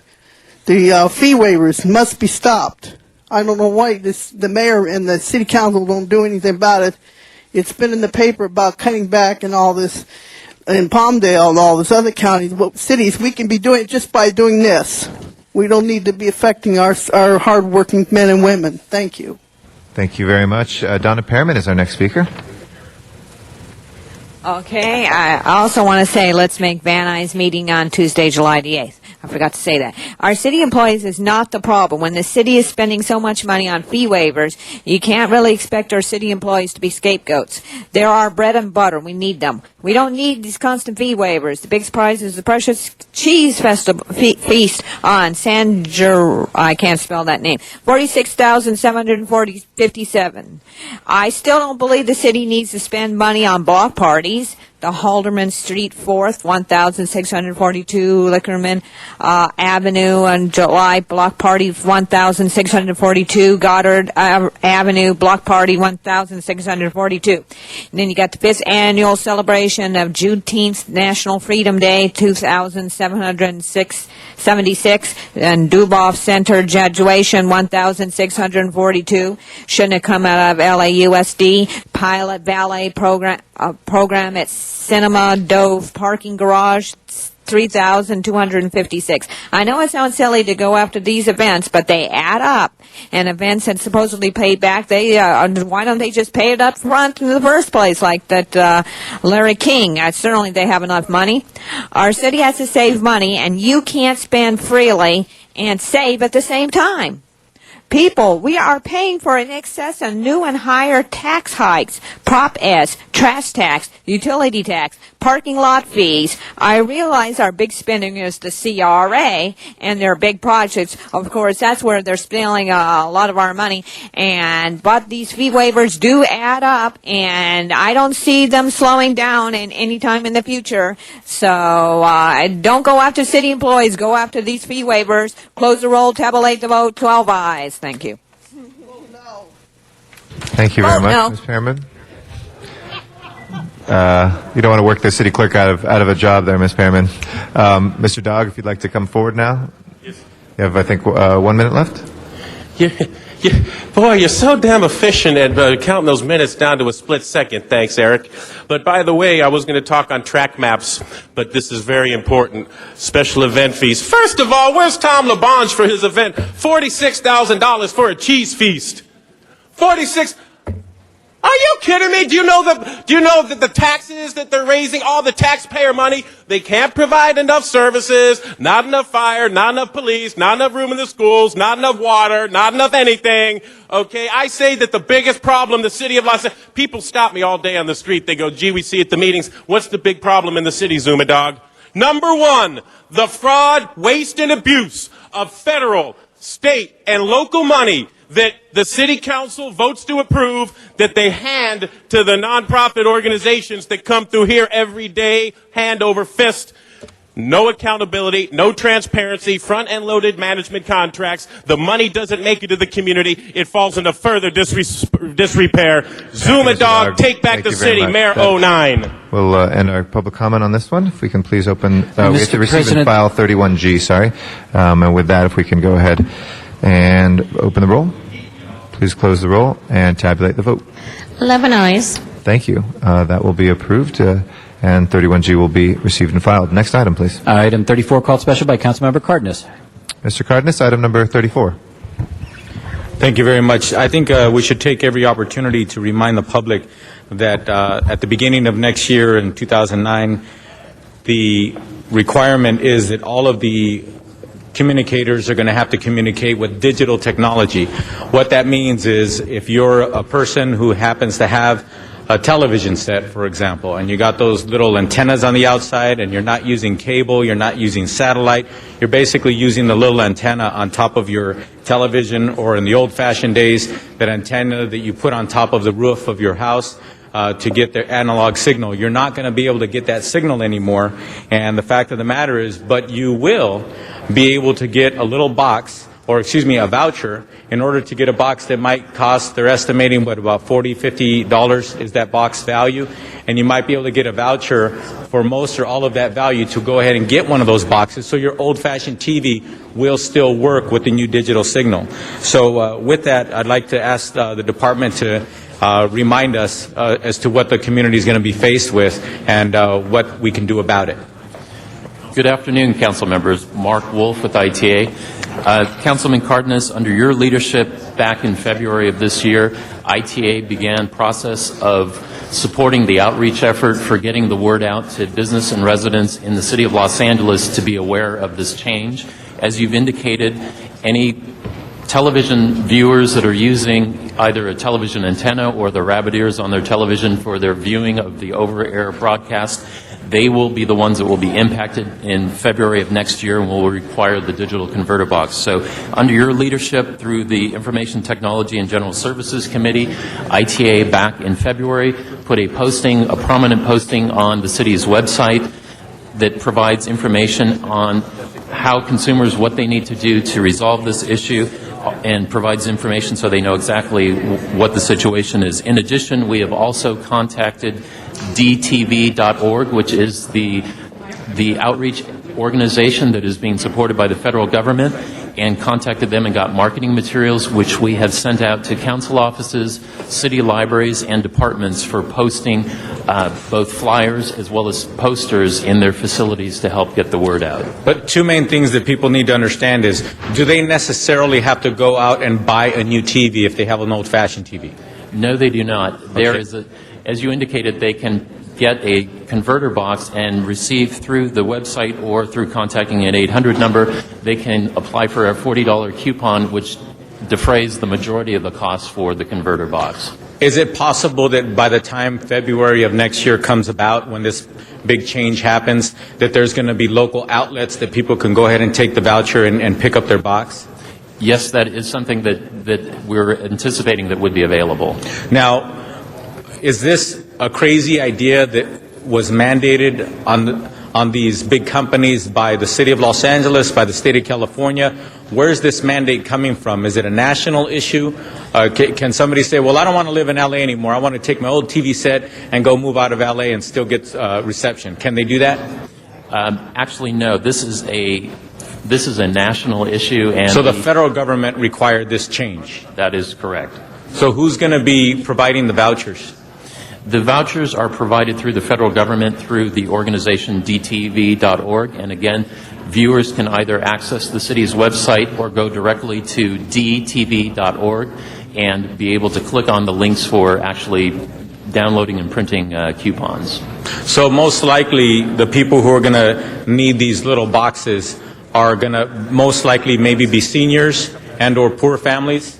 That is correct. The other avenue that we're also leveraging, that we'll be leveraging for helping get the word out, is viewers can also, residents and businesses can also call 311, and they will be able to provide information on what the viewers need to do. So today people can get information like from 311, and then also that information is going to get more enhanced. They're going to see more brochures getting closer to February of next year, which is only about 7 months away. That is correct. And we'll also broadcast on Channel 35 PSAs that also give outreach information. Okay. I just want to warn people, if you have one of those old-fashioned TVs, you don't have to go buy a brand new TV. If you want to, that's your business, but you don't have to. You're going to be able to get a little converter box.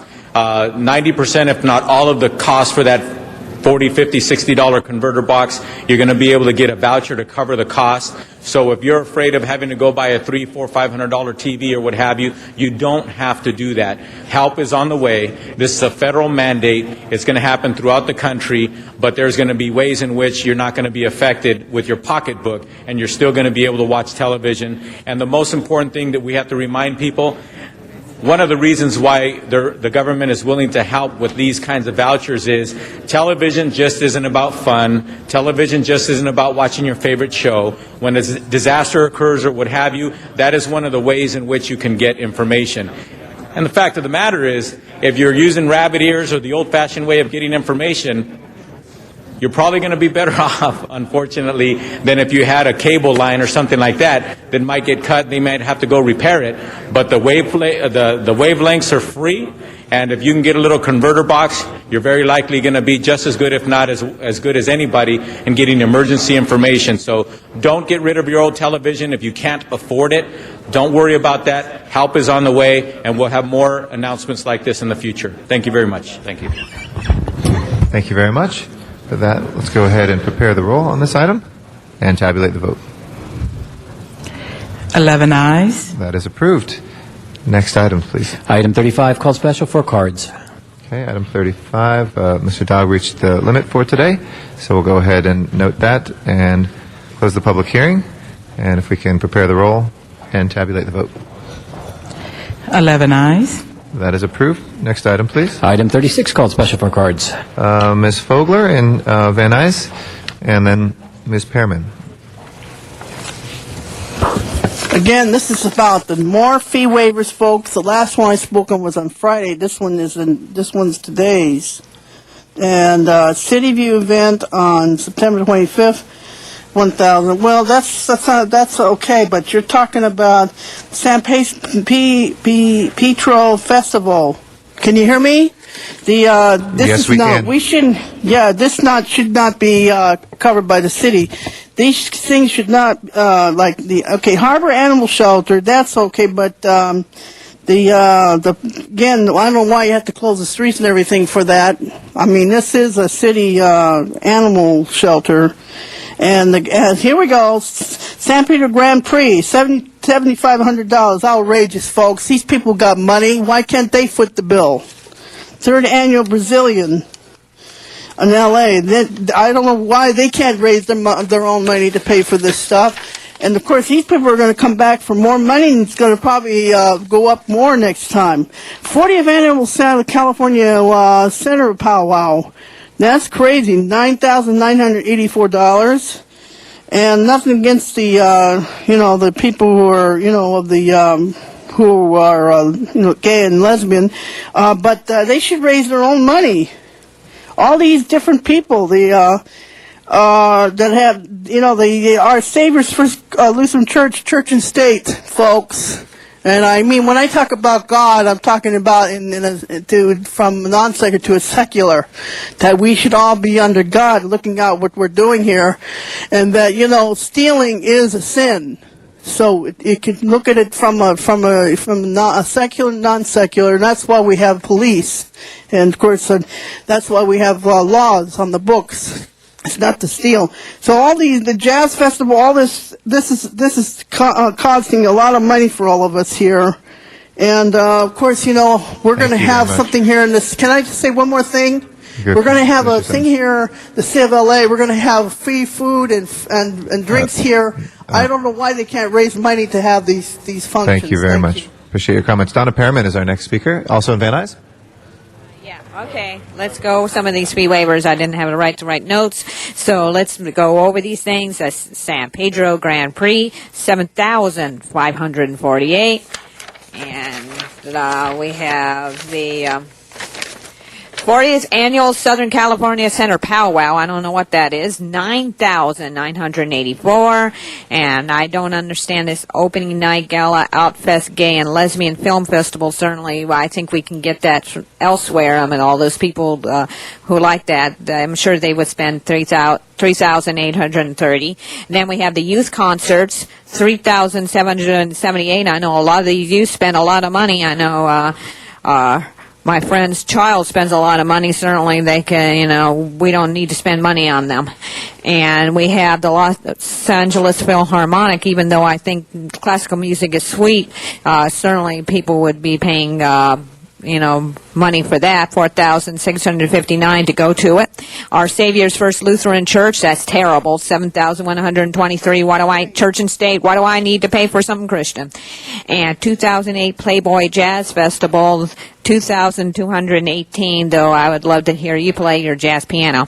Anyway, and the 5th Annual Community Outreach Fair event, $2,775. No Bad Day screening, I don't know what that means, $2,472. And 4th of July block party, that's when do we need more block parties for July 4th? $2,044. And Corinth Avenue 4th of July block party, another one of those silly things, $2,412. We get to the point where we have to stop doing these fee waivers. City is getting mad because you're just generously giving all of our money away. It's our money, not just these people. You're spending our money. No. Thank you. Thank you very much. That will close our public comment on that item. If we can please prepare the roll and tabulate the vote. 11 ayes. That is approved. Next item, please. Item 37, call special for cards. All right, Mr. Dog again reached his limit, but we'll add him to the file, and we'll close the public hearing on 37. If we can please open the roll. Mr. President, there is a recommendation to receive and file this item. Okay, it's just to receive and file them. Without objection, colleagues will receive and file 37. Thank you. Next item, please. Item 38, call special for cards. Okay, Ms. Fogler and Ms. Perriman, you have a minute left each. You have cards in on 39 and 38, so whichever pick you like. We had Friday, you broke a quorum, and that's a violation of the charter, and we're entitled to our full 2 minutes. We'll hold your time. Just to correct you, the city attorney has assured me that's not a violation of the charter, but we're working hard to make sure that other council members are there. It sure is. Yes, it is, sir. It's a violation of the First Amendment. Mr. City Attorney, just for the record, hold on, Ms. Vogler. For the record, it is not a violation of the charter. Okay, thank you. But go ahead and speak on 38 and 39. It is a violation. I challenge that. Okay, Ms. Vogler, if you'd like to comment on 38 and 39 right now, we'd love to hear your comments on items 38 and 39. 37 is a botched thing. The lawyer Turner should be taking care of it, not the outside attorneys. It's items 38 and 39 you have cards in for, not item 37. So 38 and 39. Well, that's all a waste of money. 38 is a waste of money, and so is all of them, because what you're doing is you take the money and then you spend it however you like, and then you think that the taxpayer should pick up the tab. And also this parcel tax, don't vote for that thing, because this is the kind of thing they're doing, folks. Every time they turn around, they take the money from the other, the Medicare and the all the money from the retirement deferral, Social Security pensions for the workers, and then they use it, and then they put back the money from the next year. They put the money back and they pay them back. Not being paid back, which of course it costs money. So 39. You want me to talk on 39 as well? Yes, that was the minute, and I said you could choose 38 or 39 if you'd like to make brief comments on 39. 38 and 39 is costing the city $440 million for tax allocation for CRA. It's a big ripoff to the taxpayers. So vote no on any more tax increases, folks. They're just going to use the money wherever they want. Okay, thank you very much, Ms. Fogler and Ms. Perriman on items 38 and 39. Okay, on 38 38, can you just put me on the record that I'm for city employees and I don't want to speak on 38? Okay. 39? You want to continue on 39? Go ahead. It's our last item? Okay. Are we on 39 now? Yeah, we're taking them up concurrently, so go ahead. Okay, all right. So now I'm going to speak on the, here we got the great big person on the CRA. Added it all up. So the issue It's of $135 million for the CRA projects. When using our tax money for these project areas, we have $35 million for tax allocation bonds for Wilshire Center, Koreatown redevelopment, $47.5 million for tax allocated bonds for the Hollywood redevelopment project area. I don't see why we need. Yeah, it takes money away. It's 16.5 for NoHo. Anyway, this takes away money from our city. Pay for that stuff already. Yeah, they have that tax. They're stealing the money twice. So we need to go against these CRA projects. But this CRA is using all our money and they're stealing it all to make all our projects look our big city. Big buildings, and but our city is still in blight. Thank you very much, Ms. Pearman. And thank you for your comments today. That'll close our general public comments on those two items. If we can please prepare the roll on 38 and 39 and tabulate the vote. 11 ayes. That is approved. Next items, please. Council has motions for posting and referral. Those are posted and referred. There are excuses on the desk. Councilmember Perry requests to be excused Wednesday, June 25th and Friday, June 27th for personal business. A motion is required.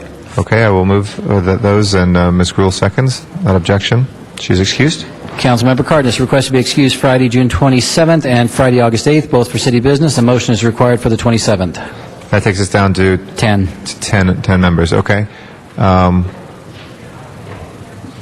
ahead and grant that excuse. I'll move that. Next item. Councilmember Alarcon requests to be excused Tuesday, July 1st for city business. A motion is required. What does that take us down to as well? 11. Okay, let's hold that on the desk for a moment. Councilmember LeBonge requests to be excused Tuesday, July 8th for city business. That meets council policy. Okay, he's excused. Councilmember Hahn requests to be excused to arrive at 10:45 on Wednesday, July 9th, and for the entire meeting Wednesday, July 23rd, both for city business. That meets council policy. Okay, those excuses are granted. Councilmember Garcetti requests to be excused to leave at noon on Friday, July 18th for city business. Meets council policy. Okay, he's excused. Councilmember Zine requests to be excused August 5th, 6th, 8th, and September 5th for personal business. A motion is required for September 5th. Do I hear any motions? No? Well, Mr. Zine moves for himself. Mr. Zine moves for himself. Is there any objection? All right, granted. Without objection. Councilmember Weiss requests to be excused to leave at 12:15 on Wednesday, July 2nd, and at noon on Tuesday, July 15th, both for personal business. That meets council policy. Okay. He's excused. And Councilmember Rosendahl requests to be excused to leave at 12:30 on Tuesday, August 12th for personal business. That also meets council policy. All right, that excuse is granted as well. Desk is clear.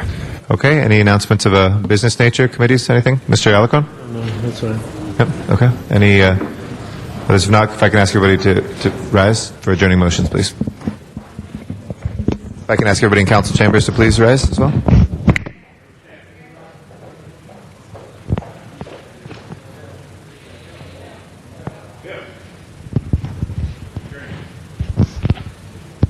Colleagues, I ask that we adjourn today in memory of Alex. Alex was a classmate of mine in high school. He was shot to death inside his business, the Beverly Hot Springs Spa in Hollywood, after an argument with a former employee. This was on June 24th, 2008. He's survived by his wife, son, parents, and brother. He was born on March 30th, 1968 in Seoul, Korea. Alex came to the U.S. And excelled in school and sports. He was well liked and respected by all his classmates and teachers alike. Graduated from Harvard High School in 1986, where he became a football legend. And according to the Los Angeles Times, he was known as the Sherman Tank or bowling ball. To watch him run through a defensive line was a sight to behold. He won a scholarship to Middlebury College in Vermont, where he majored in biology and minored in art. And after graduation, he came to Los Angeles to attend the family business. He then decided to attend Cleveland Chiropractic College, where he graduated magna cum laude, and immediately after graduating decided to further his education by attending Dongguk Royal University for acupuncture. His true happiness was spending time with his family. He enjoyed the simple things in life like fishing, arts, and hanging out with family and friends. He adored his mother and would regularly take her out to bonsai gardens. He was also so proud when he finally completed her waterfall that he had promised her for many years. He was a dedicated and loving husband and father and loved being the doting dad and watching his son play sports. He loved his younger brother, Eddie, and they loved doing things together.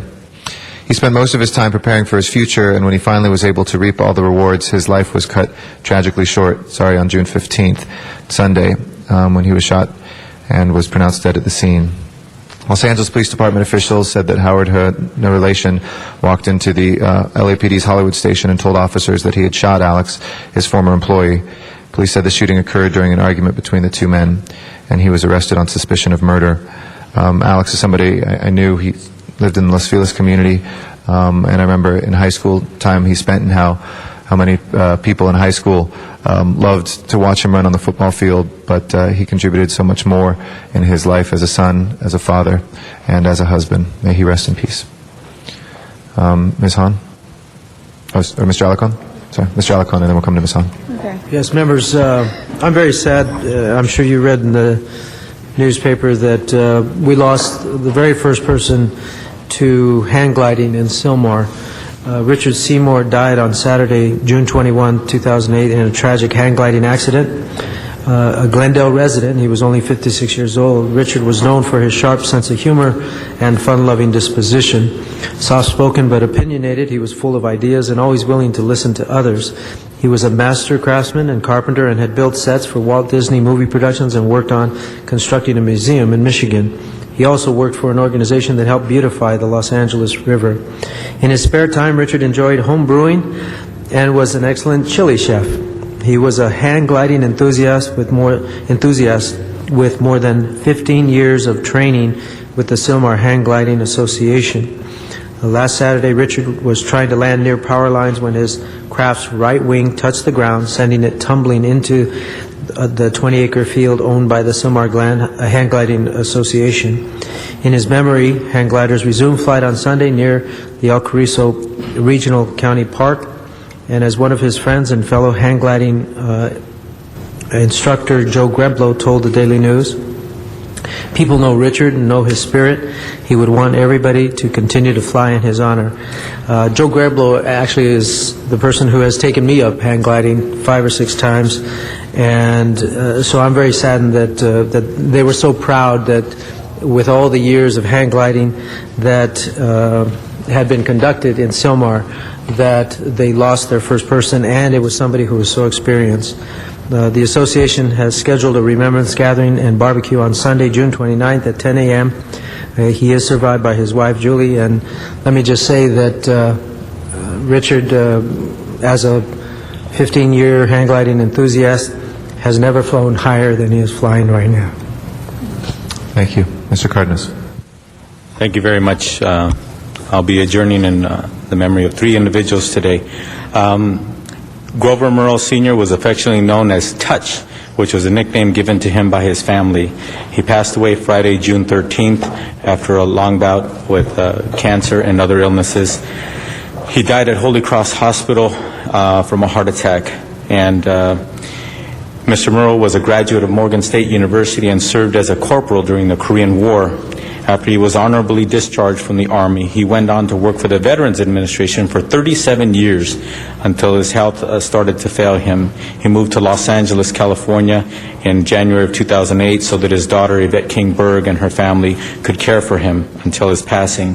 He's survived by his children, his 2 daughters, Regina Yvette King Berg and Lisa Dill, 1 son, Grover Murrell Jr., 2 brothers, Calvin Murrell and James Murrell, 1 sister-in-law, Alberta Murrell, 1 son-in-law, Edward Berg Jr., and 1 grandson, Edward Joseph E.J. Berg, and a host of nieces and nephews, and he'll be missed terribly. Also, I announce adjournment in memory of Lauren Taguchi, who passed away on Saturday, June 14th, and this is on behalf of myself and her council member, Greg Smith, who couldn't be here today. Lauren was 15 years old when she tragically was involved in a fatal accident on Saturday, June 14th, while vacationing on the Colorado River near Blythe. She graduated from Balboa Gifted Magnet Patrick Henry Middle School and was in the 10th grade at Granada Hills Charter High School. She was a sophomore at Granada Hills Charter High School. She was an outstanding student and excelled at math. She was a Girl Scout nearly all of her academic life. Her mother, Susan Taguchi, has been a teacher at Balboa for 12 years and a literacy coach for the last 2 years. On the heels of finishing finals at Granada Hills Charter High School, Lauren Taguchi was off for a few days of fun when her life came to a sudden end as a tragic jet ski crash over the weekend. The 15-year-old sophomore who excelled at math and loved playing basketball and water sports died from her injuries Saturday after colliding around 11:40 a.m. with another jet ski rider on the Colorado River near Blythe. It was the Northridge teens' first outing this summer, a 6-day trip with friends and Girl Scout leaders she had known since the first grade. The Balboa Gifted Magnet staff, students, and parents held a moment of silence on Monday to honor her memory. Lauren Taguchi will be remembered warmly for her wonderful young years that everybody got to know her. She's survived by her parents, Susan and Dennis, and younger sister, Lindsay. I also would like us all to adjourn in memory, all members please, in the adjournment of someone we all knew as Flip Smith. Philip Flip Smith passed away yesterday from liver cancer, June 23rd, in Woodland Hills. Flip's warmth and friendliness extended to all those who came in contact with him. Whether you were family, friend, or colleague, he always made time to listen to anyone who needed help or just wanted a quick chat. With his signature Hawaiian shirt and friendly smile, his sincerity and easygoing nature made everyone's day a bit brighter. Flip Smith was raised in Los Angeles, California, and attended and graduated from local schools, including Valley College. As a young high school student, he worked for his grandfather and father in the General Tire store. He vowed at that time to own his own business, and in 1972, he opened a Flip's Tire Center on Sepulveda Boulevard that is still running to this day. Flip guided it into becoming one of the most successful tire and automotive operations in the San Fernando Valley. In the early 1980s, Flip began to involve himself in the community affairs, and in 1981 was elected to the board of directors of the Greater San Fernando Valley Chamber of Commerce, then called the Greater Van Nuys Area Chamber of Commerce, and served as chairman of the board in 1988 and 89, and again in 97 and 98. He was credited with initiating several successful programs, including the Business Watch program, which received high accolades from LAPD, Mayor Richard Reardon's office, and the Neighborhood Prosecutor's Office for helping curb crime and improve the curb appeal for all the businesses along the corridor. As a member of the Van Nuys Rotary, he initiated many programs for youth disadvantaged and senior citizens throughout the valley, including the Rotary Youth Leadership Awards, Dodgers Day for Disadvantaged Youth, Seniors and Handicapped, San Fernando Valley-wide high school track meet for low-achieving athletes, and personal involvement in mentoring and educational assistance programs for youth and uneducated adults. Flip also served as president of the Mid-Valley Community Police Council, helping to raise over $100,000 annually to assist the Van Nuys Community Police Station. He currently served on the board of the Mid-Valley YMCA and helped that organization raise over $170,000 annually to provide positive programs for young people. Flip enjoyed a life of achievement. He was a Fernando Award recipient and one of the first recipients of the California Chamber's Small Business Advocate Award. In addition, his generosity covered the Chamber, the Mid-Valley YMCA, the Mid-Valley Community Police Council, the Rotary Club of Van Nuys, among other community groups. In addition to that, I'd like to add that many people knew Flip very well. He was very involved in the community. You would have thought, with the time he dedicated to the community and the money he was willing to raise for the community, he owned the most prosperous, biggest multi-billion-dollar business in the world. Yet he was just a small business owner, and he was always there for the community.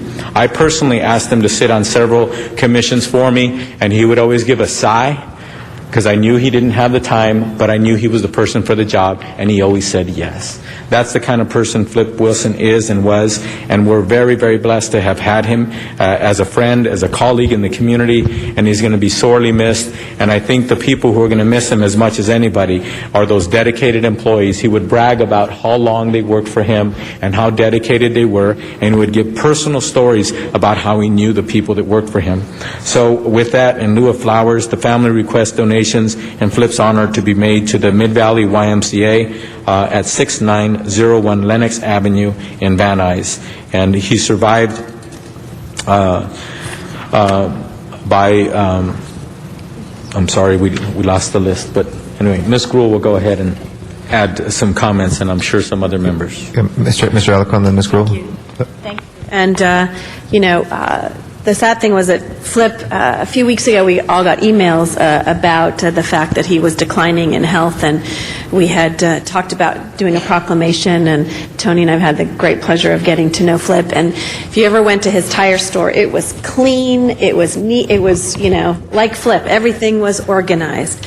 And yesterday, I happened to be at an opening of a Keys Lexus in my district, and many of the people from the Mid-Valley Chamber came and had just found out that he had passed away, and Nancy had been with him the day before and talked to him, and her comments to me were, the fact that he was much more than just a participant on these things. He was part of the family.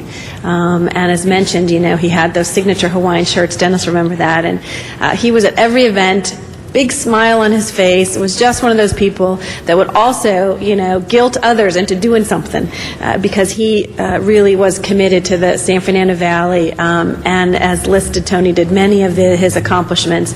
But it was much more than just being a name on those rosters. He rolled up his sleeves. He was there. He left us way too young, and he, even a few months ago, was at several events. He would be there with his workers and others supporting the San Fernando Valley and supporting the city. And I know that we talked about the fact that many years ago, he had a relationship with my parents and selling them tires, and we swapped stories of growing up in the San Fernando Valley. And so I know a lot of people are grieving yesterday and today for losing Flip, but he was really an incredible friend to many of us, and he will be missed. Thank you, Mr. Alarcon. I think, first of all, Mr. Cardenas and Ms. Gruhl have painted a very accurate picture of Flip Smith. He was the epitome of the Valley guy who emerged out of the 50s, sort of the happy days kind of Valley. And while he was a representative of the Chamber of Commerce and certainly had a certain cynicism about city government, he was always very respectful and appreciative for the work that we had to do. In fact, I know many times he said, "I don't know why you do what you do," but he also, many people don't know it, but they're probably riding on Flip's tires because he, for so many years, was the contractor to Galpin Ford, and any customized tires that they put out were typically purchased from Flip. But more than anything else, I think when Ms. Gruhl says that he was the guy that would be there with the community on so many issues, I think he is reflective of what truly should be the American democracy. A democracy that requires that everybody get involved, and if everybody just did that, we wouldn't have half the problems that we have today. He was a good American and a good community member, and I will make a contribution to the Mid-Valley Y in his name. Thank you, Mr. Zahn. First met Flip when I was with the LAPD Valley Traffic, and he was, has been mentioned, very involved in the community. He took it upon himself to form a coalition to clean up Sepulveda Boulevard. There were some negative things happening in that area of the valley, and Flip was a pioneer in bringing positive about in that particular community, whether it be the vegetation, the greening the center mediums, cleaning up the sidewalks. Flip would roll his sleeves up, and I remember when he got the Fernando Award, everybody's anticipating Flip's going to show up in his Hawaiian outfit. And I still remember he had the Hawaiian, he was wearing a tuxedo, but a Hawaiian tie, a Hawaiian cummerbund, yeah. And that was his trademark. He's always been in a Hawaiian shirt.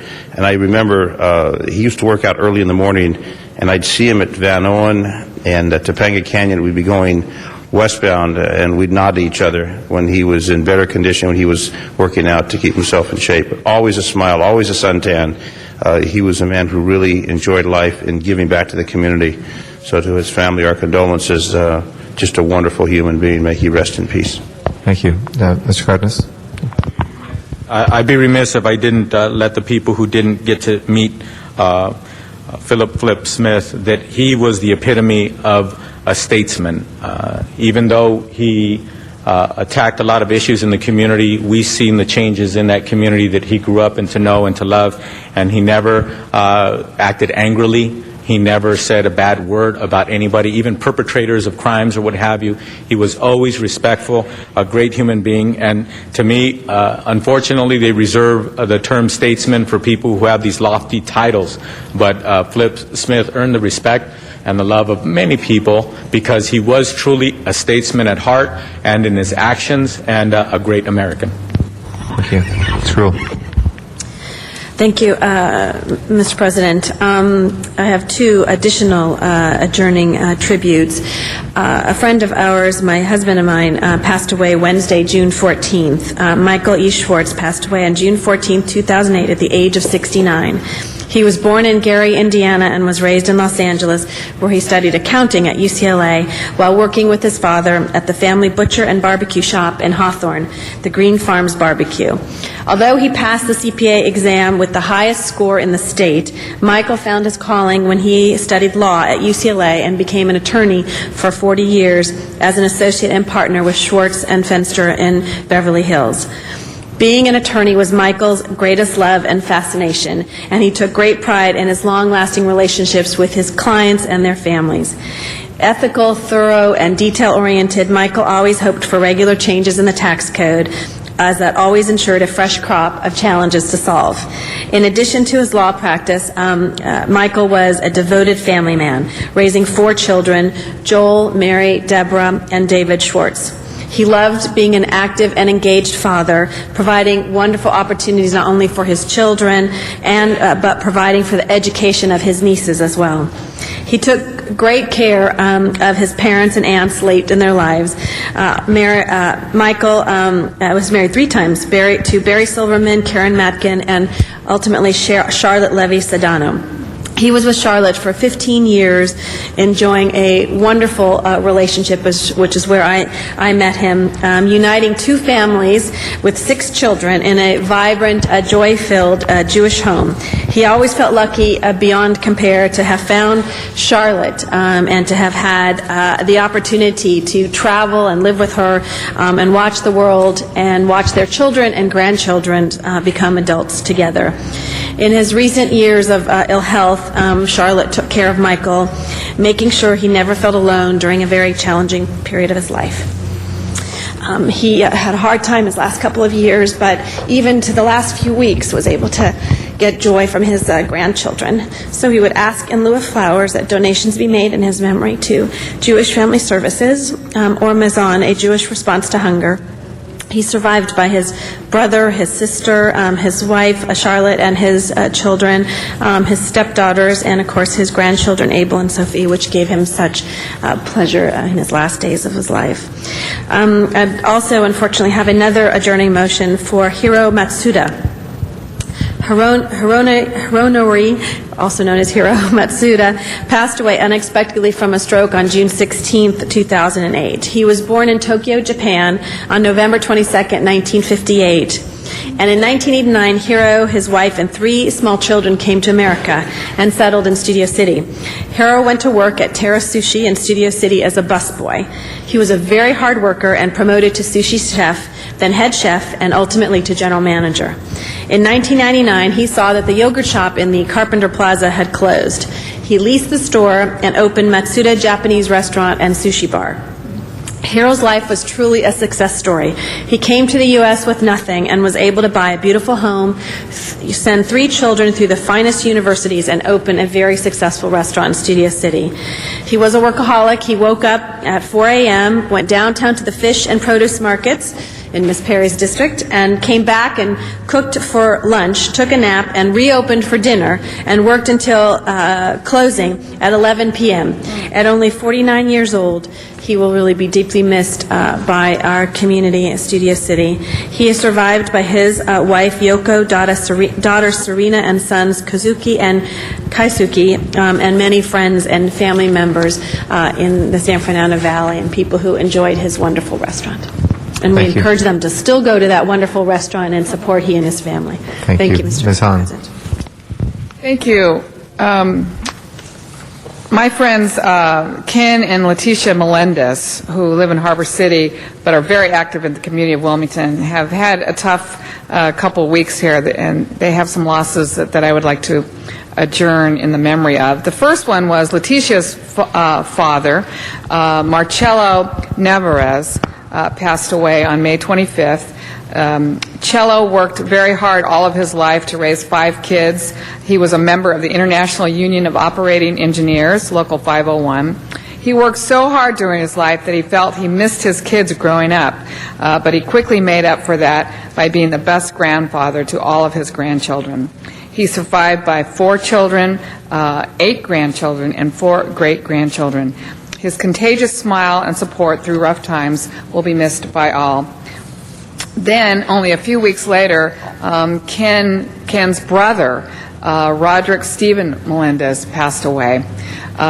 He was born in Glendale in 1952, and Ken wanted us to know that even though he suffered from mental illness throughout his life, he had taken significant steps to improve his life in the last 15 years.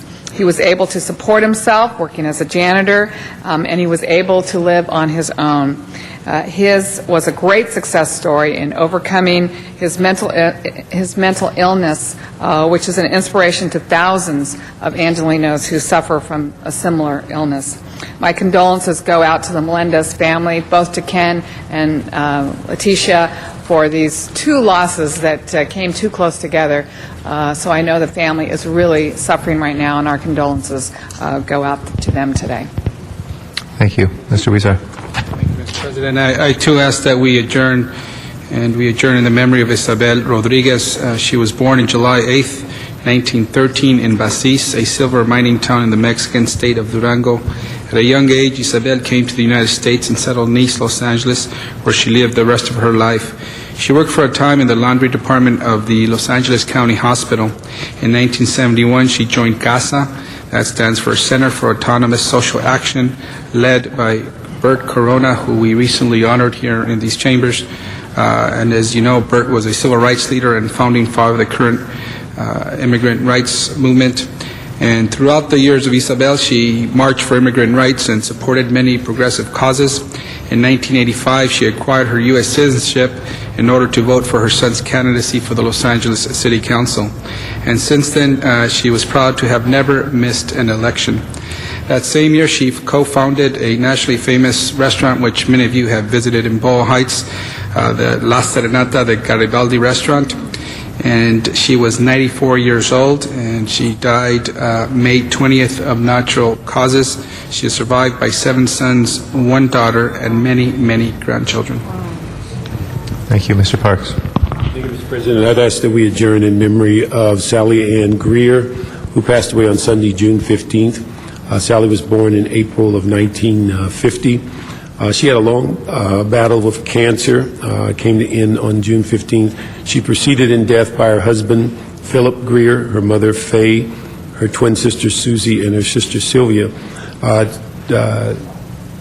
Sally was a 30-plus year city employee where she spent all of that career within LAPD. She's survived by her 2 daughters, Pamela and Phyllis, 4 grandchildren, 3 sisters, and a host of family members. Her funeral services were June 19, 2008 in Covina. Thank you. Do we have any other adjourning motions? If not, Mr. Clerk, will you please call the roll? We will next be in session tomorrow, Wednesday, June 25th, 2000.